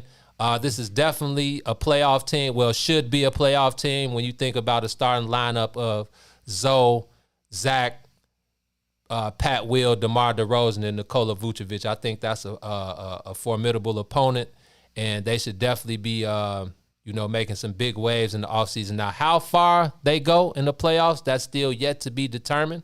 Like you said, you let me know that the Bulls made a Tony Bradley signing earlier. A minimum, a deal for the minimum. So that's cool. They definitely, I think that was one of the two needs. Rim protector. They needed a rim protector. I still think they need a knockdown shooter. But you'll be able to, like you said, AK still lurking around. He got his fingers, he's, dibbling and dabbling out there. So I think he'll definitely make a move. I heard they were looking at Danny Green. That two guard. Yeah, so good stuff, man. Good stuff by the guys. I'm intrigued, finally. You know what, Gene? We talked about in the last episode, who would I like for the Bulls to come with Lonzo? We basically conceded the fact that it was a little bit too much smoke around the Lonzo situation to ignore, and that he was, probably most likely going to be a Bull. That is 100% the case. Then they added DeRozan, and it didn't cost what I thought it would cost. You know what I mean? I thought it would cost Laurie, but instead it cost the first-round pick in 2025 and Thad Young, and a second-round pick in Al Farouk.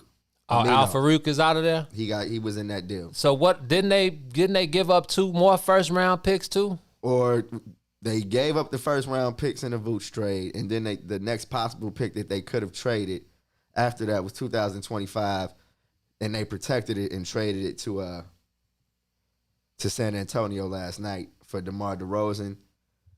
I mean, does it upgrade your team? 100%. My thing still is that I'm expecting the unexpected. You know what I mean? I feel like AK had to, those moves as soon as free agency broke, I feel like were more than just, these are, filling team needs. I feel like the fact that the Bulls were the team to snatch up some of the biggest names, he's positioning himself to be a big market team that pays players. You know what I mean? And you brought up them trading the first round pick, Gino. I feel like that trading that one is them telling you, we're going all in on free agency for the next few years.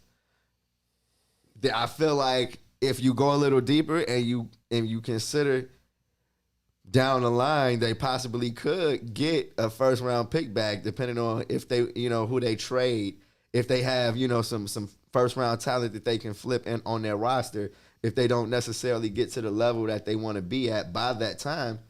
But Gino, I feel like I wasn't playing on the last episode when I said anybody, I don't care, ain't nobody safe on this roster. We've been saying the only guys that the AK and them are married to is Zach LaVine, Pat Will. No, that's what I'm saying, Gene. Oh, you still right. You still talking about Zach. Go ahead. I feel like they have to show that they love Zach, and the only way you show that is if you throw a bag at him. They haven't done that yet, and I just looked at my Twitter, and Woj a few hours ago said John Collins Sign the deal sign with a Atlanta. fat extension and go back to the Atlanta Hawks. Yeah, take the 5-year 125, bro. That's 25 a year. You probably wasn't. I'm sure his agents was like, that's about it, bro. Go ahead, sign the dotted line. Now, I feel like it obviously wasn't task number one. Yeah, I mean, it wasn't first on the to-do list For the Hawks? for the Bulls What do you mean? to What? extend Zach. I mean, I don't think it was first on either of their lists. If I'm Zach, I don't sign that deal. I wait until next year. I wait until the end of the season. If I'm the Bulls, I do the same. I feel like if you're a Zach, you push for the extension this year. Because next season, you could be getting that extension from a team that you don't want to really be on. But the Bulls can offer if the Bulls They have his bird rights, Yeah. right? So they can offer him more than any other team. and he loves Chicago. Like he continues to talk about how much he loves being at the crib, and I think he likes being the focal point. He likes being the leader of the team. He's finally coming into his own. You talk about him, this Olympic experience, being around guys who've done it all. I think that's going to help him as well. Do you really think it's going to help him? Yeah, it should. Is I he think going to come Zach back and be a noticeably better player? if he's not, then that's shame on him. Okay. Period. Like you have to. He made strides this year. Obviously, we didn't make the offs, but we obviously were not as talented when we added Vooch. You know, that was towards the end of the year. They didn't have enough time to gel together, practice one time. So we'll give him the benefit of the doubt with that. But Zach LaVine himself, personally, I think he's grown yearly. You know, he has to come back after this Olympics run, you know, take a couple days off, however long he wants to take off, get his body back straight, get his mind straight, chill with his family and all of that, and then get right back to work. But it's all about adding to your game. But now, as the leader of the team, now you got DeMar DeRozan, who's been a 20-point scorer for like 9 straight seasons. You got Vucevic, who's an all-star. You got Lonzo Ball, who's an upcoming guard. Now, you, as the leader of the team, you blend with those guys. You get together with those guys and forget Billy Donovan and all of that in September, training camp. You get with them guys, well, actually September's right around the corner. But you build a relationship and you build a rapport with them guys early, and y'all get the mindset and the game plan of how we gonna work together before we even get to Billy Donovan and they start implementing, you know, new strategies and new techniques and stuff, how they want, you know, this thing to play out. That's the leadership position that I think Zach LaVine, not his game, obviously your game, you're in the gym, you got these trainers, you got all these different workouts you do, but I think mentally is where Zach LaVine needs to grow the most if he's gonna command max dollar, super max if he's all NBA, super max.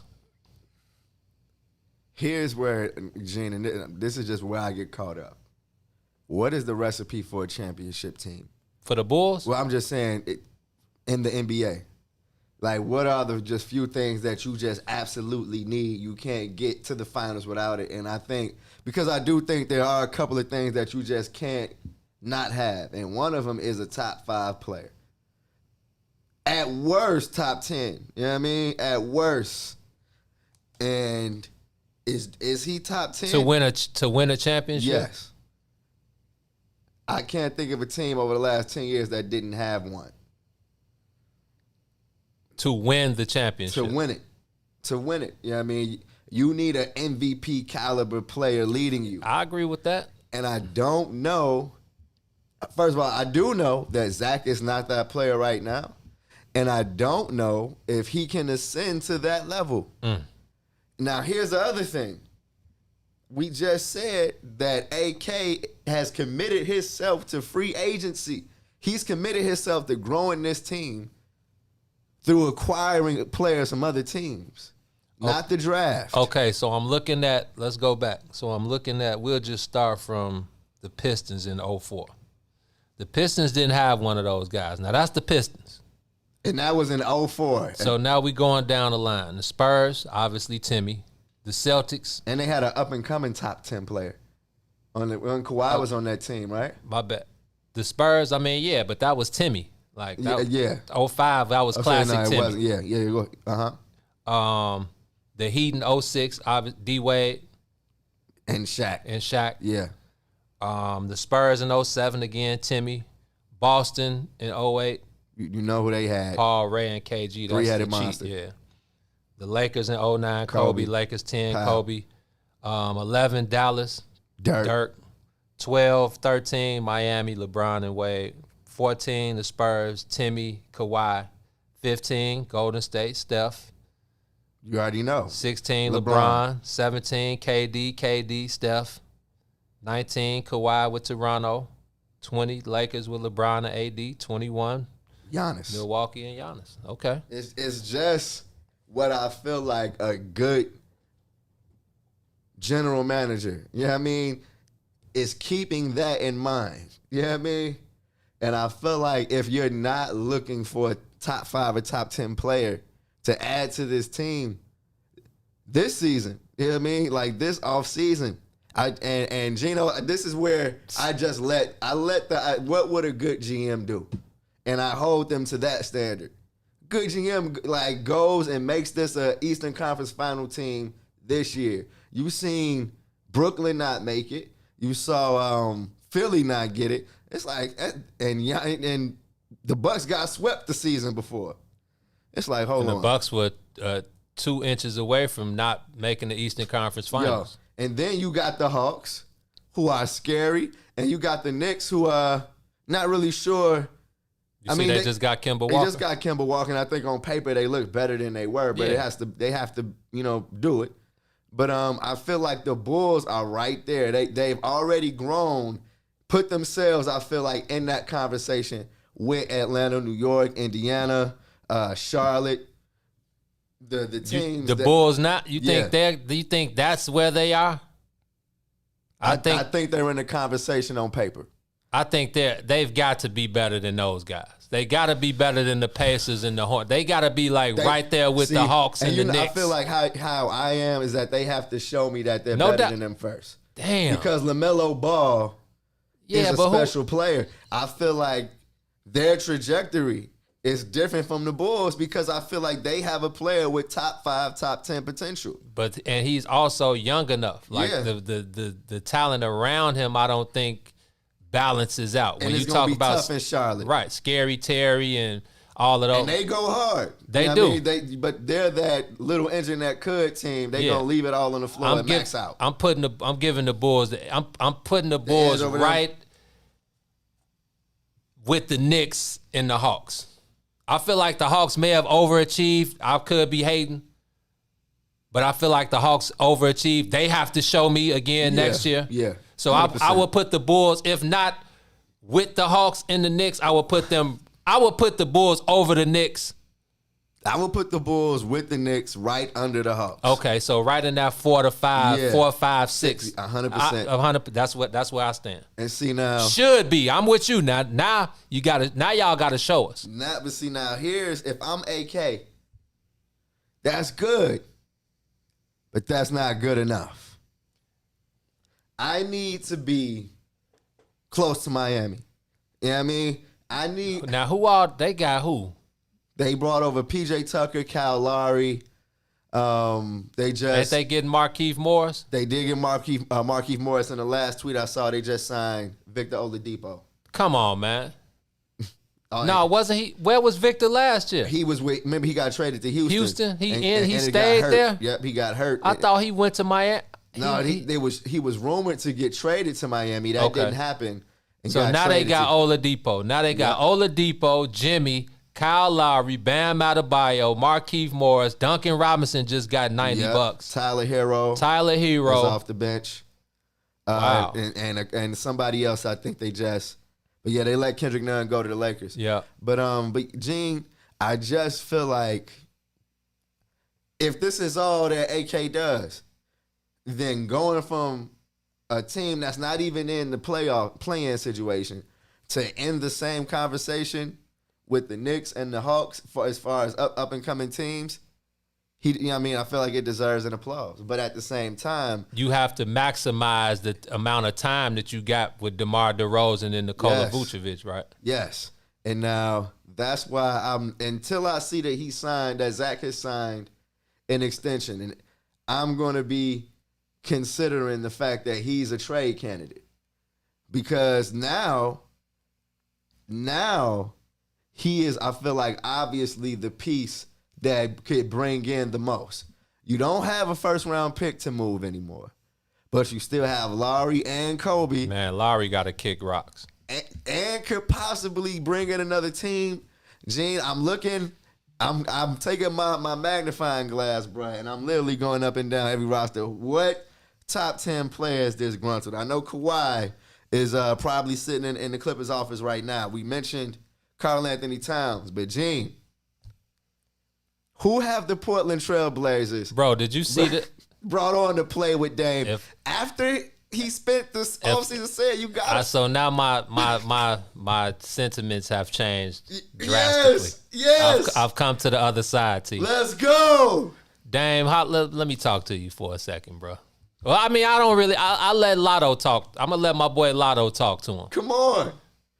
Hey, Dame, Joe. They signed Cody Zeller, Ben McLemore, and who, bro? And our guy, the one and only, the great 50, 40, 90 from this past season, the great Tony Snell. Tony Snells, okay. Hey, Portland. Y'all are basically telling Dame, you know what, Dame, where you want to go, bro? Cause you know who I feel like that's a supporting cast for? Zach LaVine. And Zach LaVine can get a max contract from Portland if that's the team, and he can score 30 a game and be potentially be an all-star with Portland. But I'm just saying, I mean, that is my going out on a limb because I feel like the chances of that are still extremely small. But stranger, it's the pot is stirring, and I feel like the waters are starting to get a little mixed up. And it's one thing I'm clear about is that I think I know who AK is now. You know what I mean? AK goes for the gusto. He's aiming for the head. Yeah, I mean, he don't want to hit you in your shoulder. You get up, you all good. Nuh-uh, he wants you between the eyes and body bags, okay? And that's how I love it. Can you see I'm excited now? It's like I've been waiting for an executive that approaches this market like that. I don't care how much you pay, Zoe. I don't care how much you pay DeRozan. They're better off on this team than somebody else. You know what I mean? It's like, yeah, who cares? Like, I've seen people like, you gonna give DeRozan $85 million? I'm like, you really gonna act like you care? I'm like, because if he flips, and it's a kill shot to be had anywhere. If it's a move to be made that can put the Bulls. His deal was what? 3 years? What? 3 years, $85 million. So that's like right around what he's made his whole career. 100%. 100%. Or at least that last deal with San Antonio. You look at around, I think Derrick Rose got 3 years, almost 43. It's like, I get DeRozan getting that.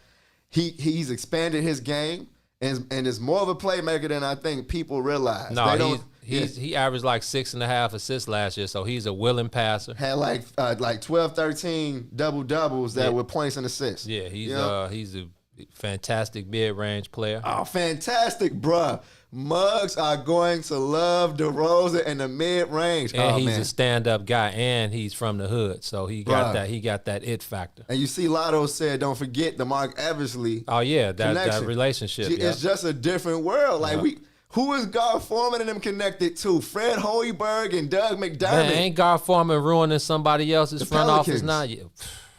The Pelicans, and they, I don't know what they doing over there. Nothing. The Pelicans are the Colorado Rockies of the NBA. 100%. And don't forget Zion is there. I mean, they good, right? I mean, that they whooping up on the Cubs.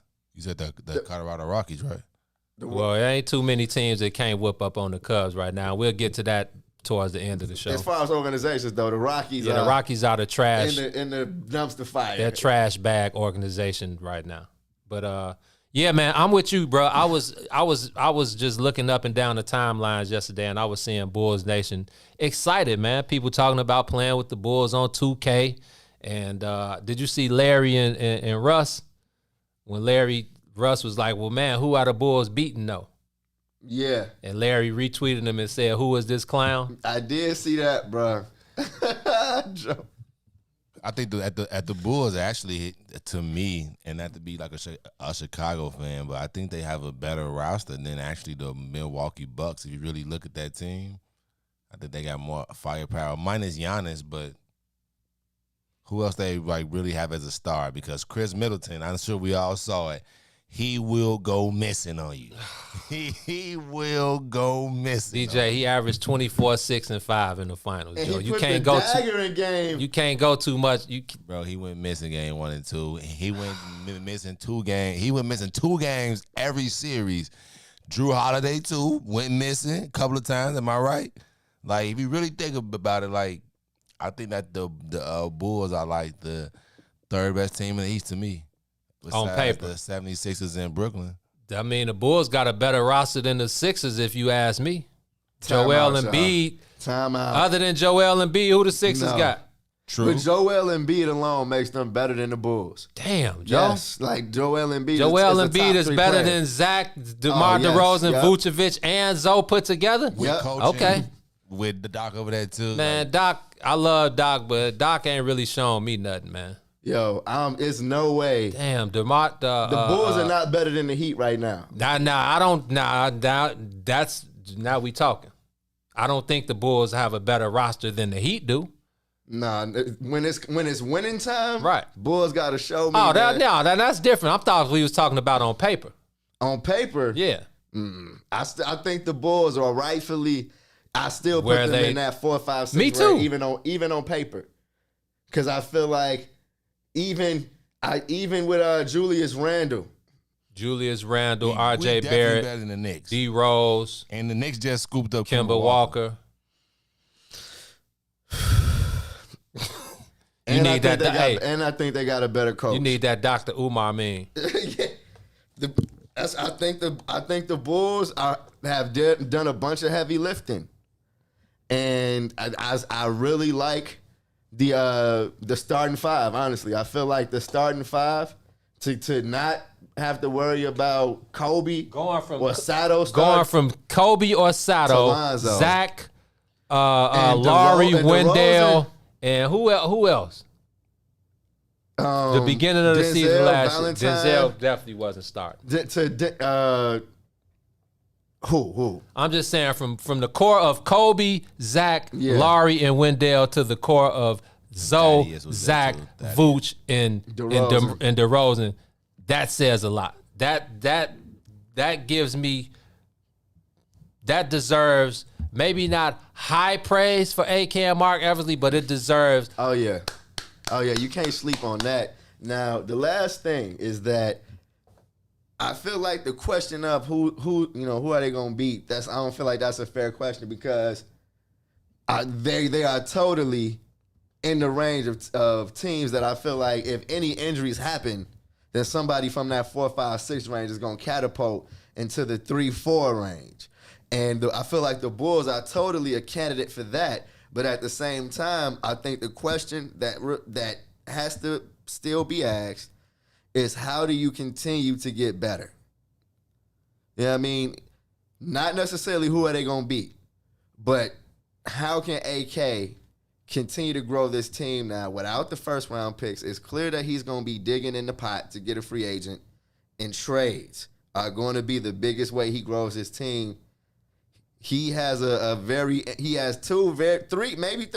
very interesting trade pieces. I know Kobe's hurt. Laurie, he's using that man like the big joker. Please. In spades. He's waiting to slam it on the table. Please. Fam. And then you got Zach, bro, who I feel like He's not trained Zach. he's been traded before. You know what I mean? not trained Zach. Zach has been traded before. I don't think Zach is bulletproof, T. I'll give you that, but I And do. he's not a top 10 player. He's not a top 10 Trade him for he's a top not 10 a- player. See what that's what I'm saying. But what else? You got to give something The else, thing though. is, when you're losing a top 10 player, you're already going to take less.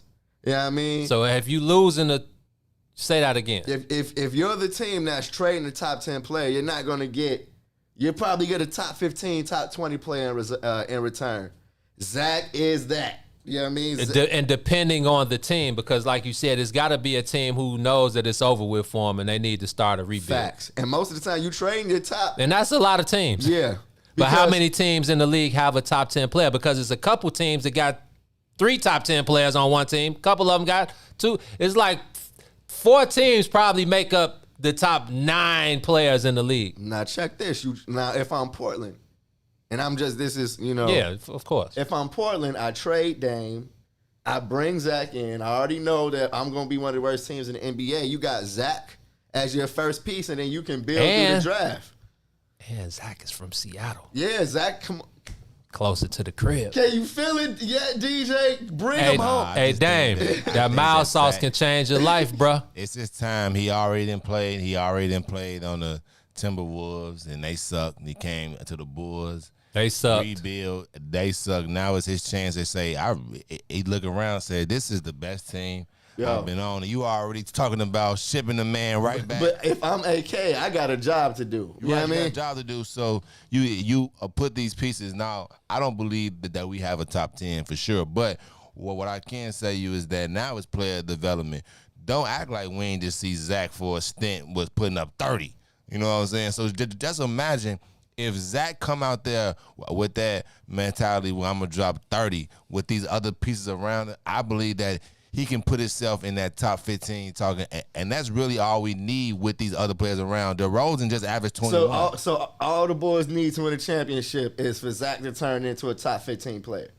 No, to win a championship? Yeah. Top 10. If Zach with that team transfer into a top 10, I believe that they for sure make it. So then you got to ask yourself, would you rather deal with the what ifs that Zach bring for him to ascend, or do you want to go with a guy like Dame, who you know the floor is probably the Eastern Conference Finals for that kind of talent? You know what I mean? In the Eastern Conference, now you're talking about being better than Philly. Teaming Dame with DeRozan and Vooch, and then you let your what-if player be Pat Will instead of Zach. You know what I mean? You let the player that you want to develop be Patrick Williams. Who's 6 years younger. Yep. You was the 4th pick in the draft. And then you got Lonzo, you know what I mean, to play with Dame. And honestly, that right there is the best team Dame has ever been on. You know what I mean? And that's with respects to CJ. But that's the best team Dame has ever been with in the NBA. And then especially if you're talking about building through free agency and trades. Because it's over with for building through the draft. Because next season, say you got you're gonna, you know what I mean, you're gonna get the players that are willing to take a pay cut to win it. I mean, you just put yourself in a different place. So the Cushman, Kev said DeRozan and Levine can be flipped in 2 seasons if need be. Exactly. And he also said, and this is something that I talked about maybe a month or 2 ago, he said if the Bulls underachieve, Zach is out of there next summer. Remember, I said that the Bulls got a half of a season to show that we on that trajectory where like in a year or 2, it's championship or nothing. Gene, I think what Kev just said, first of all, what up, bro? I think what Kev just said, though, is the last piece of guard pack stink that we have to let go of, is because the one thing that they did was hang on to their players after, let their highest trade value sail out of bounds. They can't do that with Zach. Imagine letting Zach play for your team at 2 more 28. years when you know he's not that guy anymore. You know what I mean? You know he don't have that potential to ascend and take your team to a finals. Right. Ooh. You know what I mean? Then there's no way you improve. I don't think Zach. Pat Will is your player. Bro, I don't know too many. It's only been a handful of guys who can single-handedly take a team to the finals. I don't think Steph single-handedly took the Warriors. Right. You know what I'm saying? You're so right. I don't think Zach Absolutely is that not. dude. Yeah. But I agree with you. I think that there needs to be another star, not Nikola Vucevic, because he's an all-star. I mean, DeMar DeRozan has been an all-star before. I think his last appearance was 18. Yeah, it's a long time But ago. I'm talking about now. You need another guy, another all-star player, another star player. Because I think Zach LaVine is... We forgot Alex Caruso. My bad. They signed I forgot Alex Caruso. He's definitely a void needed off the bench, coming off the bench. He can shoot the ball. I don't necessarily really need him, shooting 8, 9 threes a game. But he can knock down the 3. But I think he's there more for defensive purposes, picking up full court definitely a great pick and roll defender. I think yeah. that's the biggest thing they picked him up for. Yes, sir. You know, but yeah, I agree with you, man. I think that the Bulls definitely need more. They need a star player if Zach LaVine is going to be part of this next Bulls run. They need to add, if you can add someone better than Zach LaVine with Zach LaVine.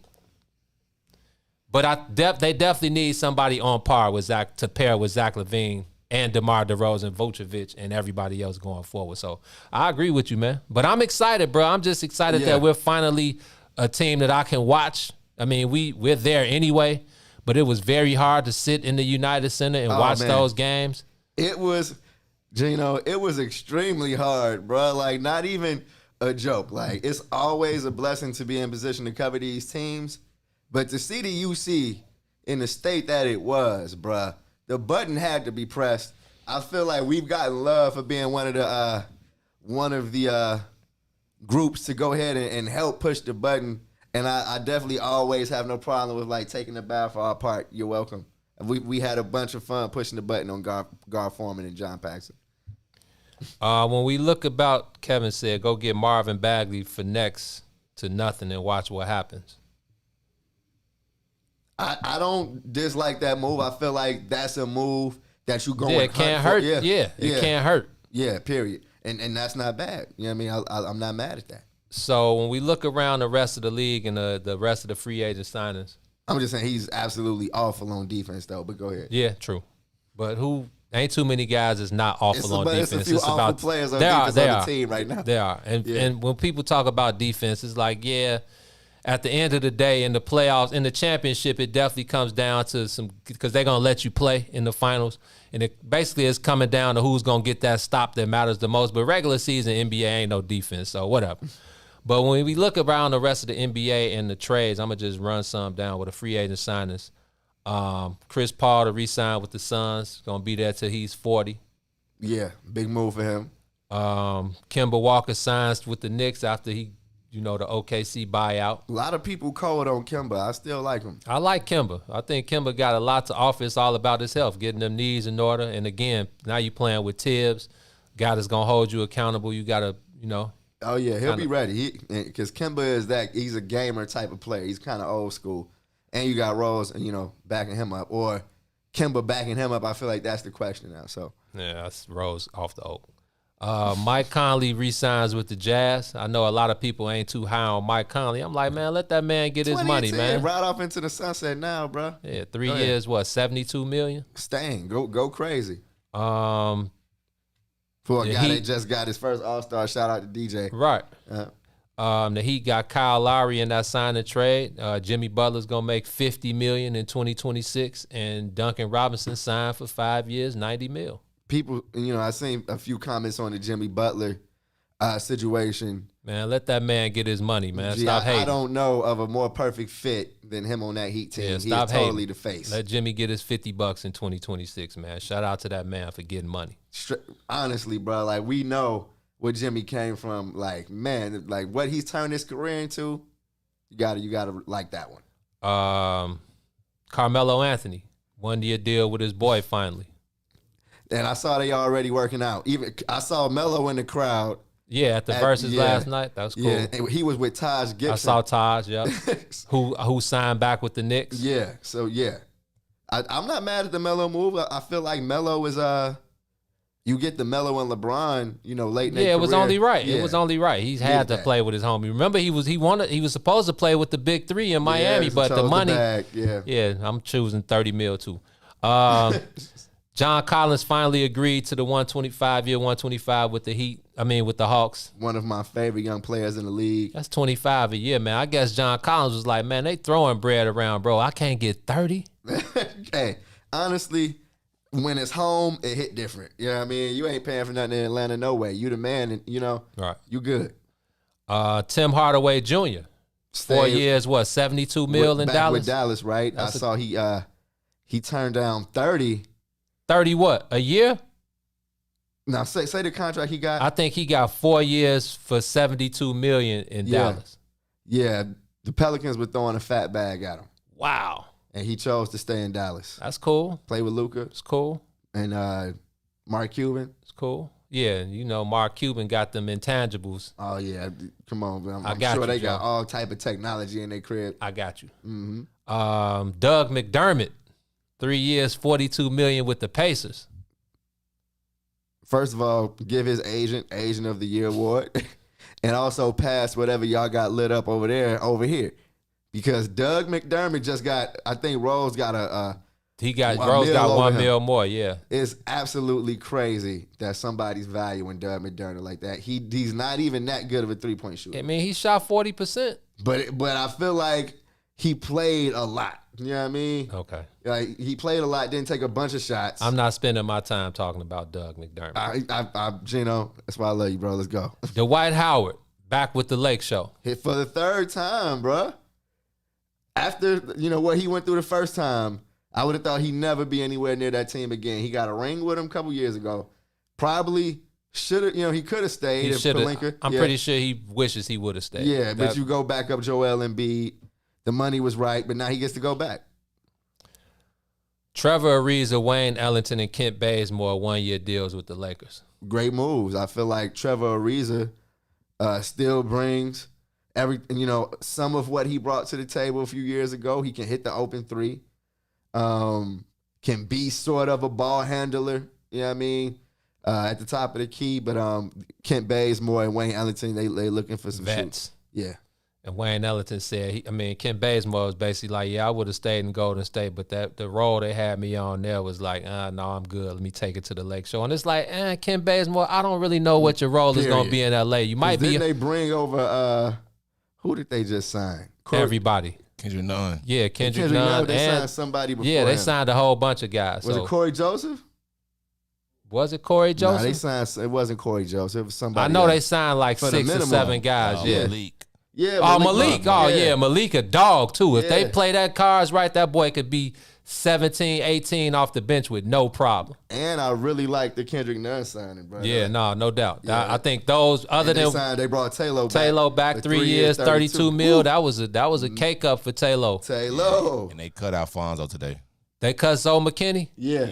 And I've seen the Bulls may be interested, but yeah. Come on home, Zoe. Caruso to the Bulls. Evan Fournier, D Rose, Norleans Noel, and Alec Burks back to the Knicks. Decent signings for the Knicks. I feel like a lot of people sleep on Evan Fournier, Oh, yeah, but he can get score. buckets. Yeah, he get buckets. That's what they need. Somebody that can create their own shot. He can score, and he's shoots at a high percentage, bro. He's decent. Trae Young, max deal with the Hawks, 5 years. I think it was $213. Get money. Iced up. Come on. Blake Griffin back with the Nets on a 1-year deal. Belongs. The Warriors added Porter. What Porter? Is that Otto Porter? What? Otto Porter, yeah. The Warriors? Yep. Wow. Yeah, he signed over to Golden State again for the minimum. So he was getting $28 million the last 4 years. Yeah, that's why he was kind of kept it in cruise control. You didn't hear him complain about it a lot. That's smart, Otto. That's Hella very smart. I Actually, say hella smart. Okay, good move.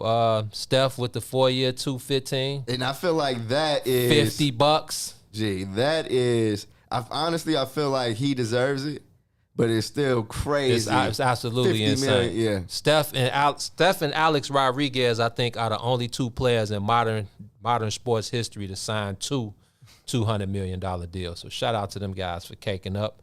Patty Mills, 2-year deal with the Nets. I think that was raw. Oh yeah. Yeah, Patty Mills definitely. He's one of those elder statesmen, one of those veterans that can get out there and steal ball.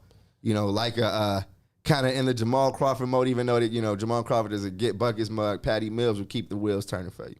That's about it, man. For now, free agency is still going. I think these things become official when August 6th. I think all the deals become official. I was watching the Olympics. I had like a 4-way going. I had Sepia's computer, my computer, and the TV. So I had the Olympics and the TBT on one computer. I had Versus on the other computer, and then I had the Cubs on the TV. So TBT last night, the $1 million tournament, Boeheim's crew, which is is supposed to be the Syracuse alum, but they had a couple guys. Kiefer Sykes from the crib hit the game-winning three. I saw that this morning. Yeah, hit the game-winning three. That was cool to see. He played a really good bench role for Team Boeheim. Yeah. Came off the bench. DeAndre Kane, he played for Iowa State some years back. He got hurt. He was like the man. Okay. He got hurt, so Kiefer came in and kind of filled that void for them, and he hit the game-winning three to win them $1 million. So yes, sir. The TBT is a great tournament, man. I enjoy every round of play. Is exciting. That Elam ending, I don't know if the NBA is going to adopt that anytime, but I think that's the perfect way. Yeah, that's like the perfect ending for the basketball that we came up knowing and playing in the hood. So shout out to TBT for another great year of basketball. Absolutely. And NBA Summer League was on yesterday. I'm like, man, didn't them guys get drafted less than a week ago? Get your jersey and ball, kid. That's remember we talked about it, yeah. And honestly, I feel like Summer League is about to be entertaining, man. It's a lot of young talent in the league. I feel like is maybe the next wave. So I know a lot of people going to be tuned in to Summer League for sure. The Cushman said the Warriors went from being worth a couple $100 million to billions because of Steph. Oh, yeah. Oh, Doug McDermott signed with the Spurs. My bad. That wasn't with the Pacers. My bad. Good looking, G-Money. Mm-hmm. So, yeah, man, I also wanted to – we got to talk about this before we get out of here. We got about 5 minutes left. But I wanted to talk about the Cubs and the message from Jed Hoyer to when he was on ESPN the other day with Jay Hood and David Cap. What is it, the Cap and Hood show? Is that what it's called? ESPN 1000 in the mornings. He was talking about the split up with Rizzo, Bryant, and Baez. And I want to read his comments before we get to the Anthony Rizzo clapback, because I want to know your thoughts on Rizzo's clapback and what this means, in general. So, like I said, Jed was on ESPN 1000 Monday morning, and when he talked about the extensions, trying to extend Baez and Bryant and Rizzo, these were his quotes. "That will probably be my greatest source of frustration from this era. I put my head on the pillow every night knowing we put our best foot forward. The extensions we offered these guys will hold up exceptionally well against the open market. I don't know why guys didn't want to sign. I don't know why guys didn't want to even counter offer oftentimes. Every one of these guys would say that they wanted to stay in Chicago. We wanted to be a Cub, but then we would sit down and do negotiations, and that wasn't how they acted." That's my first time hearing those comments. Do I need to read it to you again? That was great. So finally, that was some Pimp C shit. You know what I mean? Like Jed Hoyer turned it to the pimp right there and kept it all the way skrill.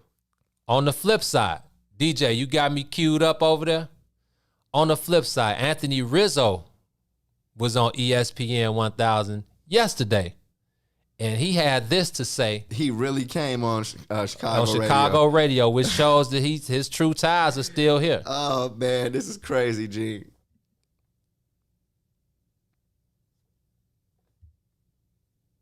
Hold on. Not fine, but listen, you have.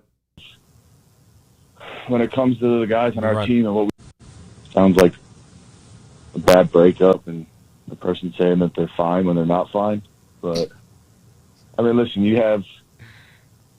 When it comes to the guys on our team and what we did and Gold Gloves, Silver Sluggers, MVPs, Rookie of the Years, good people. Those things cost money. Good people, 100%. I know it comes down to a business, and when you want your cake, you want to eat it too. That was just kind of how it seemed, and I think it can all speak for itself that there's a common denominator. No one signed, and whoever wants to dig in that can. But I just think that we had such great memories there that to come out on air and say that just doesn't really make sense, but it is what it is. Hold on. I'm not done. Real quick. Okay. He said, what did he say to even say that is what? Okay. Hold on. I've expressed, for 2, 3, 4 years how I really wanted to do a deal and get a deal done with the Cubs and stay there for life and be a player that basically has spent their whole franchise with one organization.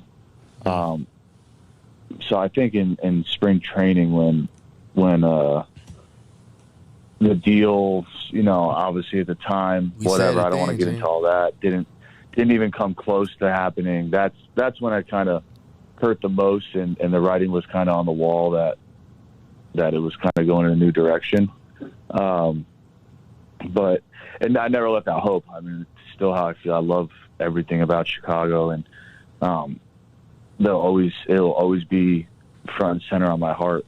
And then at the same time, just now getting to come here to New York and experience a new place. That was it. He was about to start talking about New York, but yeah, man. Words from big folks, Anthony Rizzo. That was, see, now I'm glad I heard Rizzo. I heard his response because it kind of puts, another perspective on what Jed said. And although I feel like if that's how Jed feels, how he feels it went down, then more power to him. But it's totally a kick in the butt on the way out the door to a guy like Rizzo, who like he just said, man, was very open about wanting to be back. Jed says it wasn't a counter offer, but you know how it gets. You say it wasn't no counter offer, but you don't say how disrespectful and huff your initial offer was. You know what I mean? It's like, did it warrant a conversation, or was it just a slap in the face, Jed? You leaving that part out. I feel like part of it, they want to look at it in the scope of, the last summer, but no, like Rizzo said again, this has, been a few years in the making. He's wanted to get a contract done for multiple seasons. Yeah. And it didn't happen. I feel like the conversation of those guys coming back potentially gets a little murky. Cooked. Well, I don't know, because I feel like Rizzo said again that like this place is at the front and center of his heart. He wanted to be a Cub for life. That's not the case anymore. Yeah, but if y'all not gonna open up the pocketbook a little more, and this is something that Tom Ricketts acknowledged, he was on Marquee during the show. He was talking to Cole Wright, and he kind of let out a little bit of fluff, but he was basically like, now that the Cubs are in a better state financially, Jed has the financial stability to do what he needs to do going forward to put, the best foot forward for the team and go out and get the players that he feels like they need to complete the cipher again. So when my whole takeaway from it was they were never close. When Jed talked about those offers standing up in the market, once the season is over, I kind of feel him on that. But at the same time, when you look at Chris Bryant, Scott Boras is his guy, so Scott Boras is going to get Chris Bryant a payday. Javier Baez, we know he was looking for around $200 million. Francisco Lindor got $3. Fernando Tatis got $340.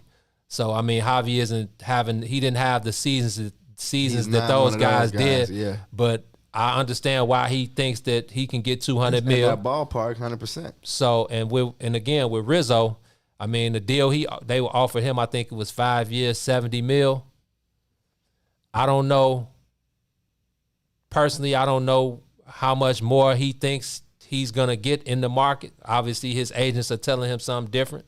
But I hope he does get his payday because he's shown his worth. Now, they're not paying you for what you did. They're paying you for who you are going forward and who you will be. And this is a 31-year-old guy. He'll be 32. Tough. And I understand it, but for a guy like Rizzo, that's why he should have been here. Yeah. You pay him for what he's done for your franchise and being the face of your franchise and leading the charge, being one of the first guys on the scene who was part of that 101 game losing season as Jed and Theo and those guys took over. So, man, it's just all bad. I can't wait to hear Chris Bryant and Javi's comments, if they are going to comment on Jed's comments. They are. And I feel like in some kind of way, maybe you need to hop on San Francisco Zoom or whatever. But there's a way. If there's a will, there's a way. Yeah, but I feel like Rizzo, that was some very open stuff, and I feel like finally, You know what I mean? We're getting a real glimpse of how he felt because I feel like while he was here, he didn't want to be that guy. You know what I mean? He like, nah, I love it here, fam. Like, I don't want nothing else to be said about me other than I love it here. All right. You know, now it's like, look, why is this my ex coming out talking? Now I'm going to say something. You know what I mean? So I feel it. And he said, first of all, the description of the situation that he gave at the top of it is about totally. your broad. Yeah, he like, yeah, it's like me ex says bad she breakup, good, and yeah. she not really good. Yeah.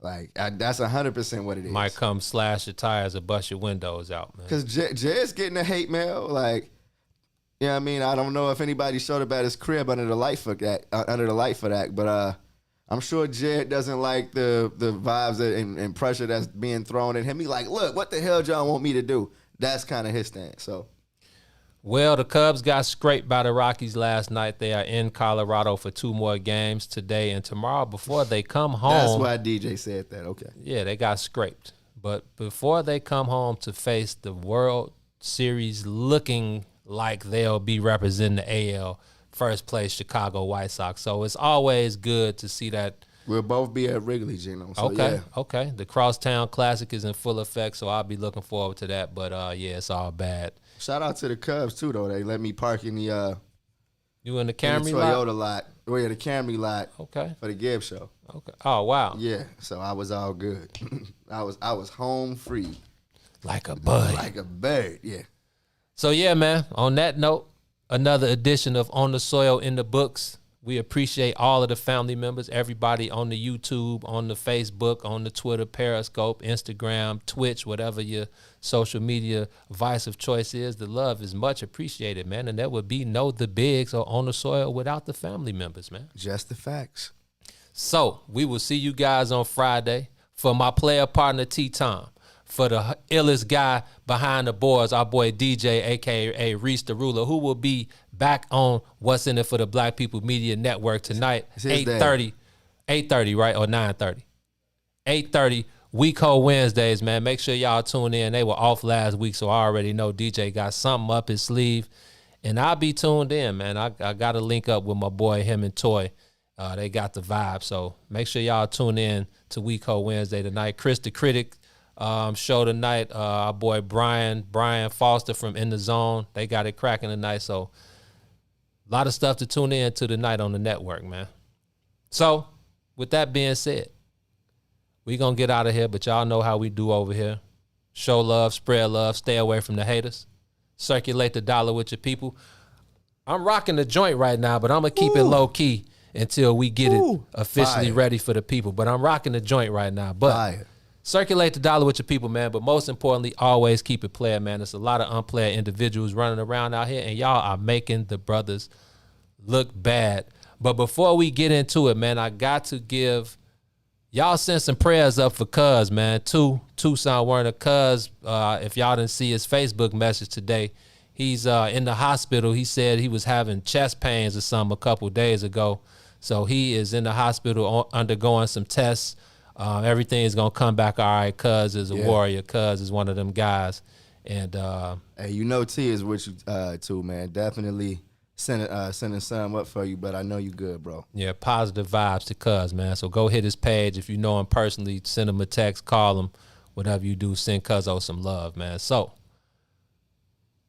in the words of the late, great Chad Butler, known to most of y'all as Pimp C, I call him the Pimp.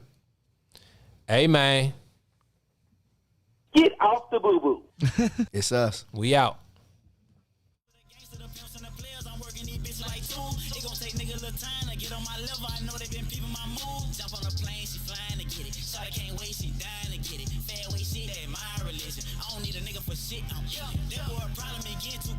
I'm with that fat shit, niggas just slopping. I'm with some brothers and they get it popping. I'm with my cousins and they get it cracking. We keep that pistol though, we don't be lacking. We don't watch TV and we don't be acting. Keep a little bitch to receive the packet. My jewelry booming like, ooh, I'm macking. My whip is black and that tear is khaki.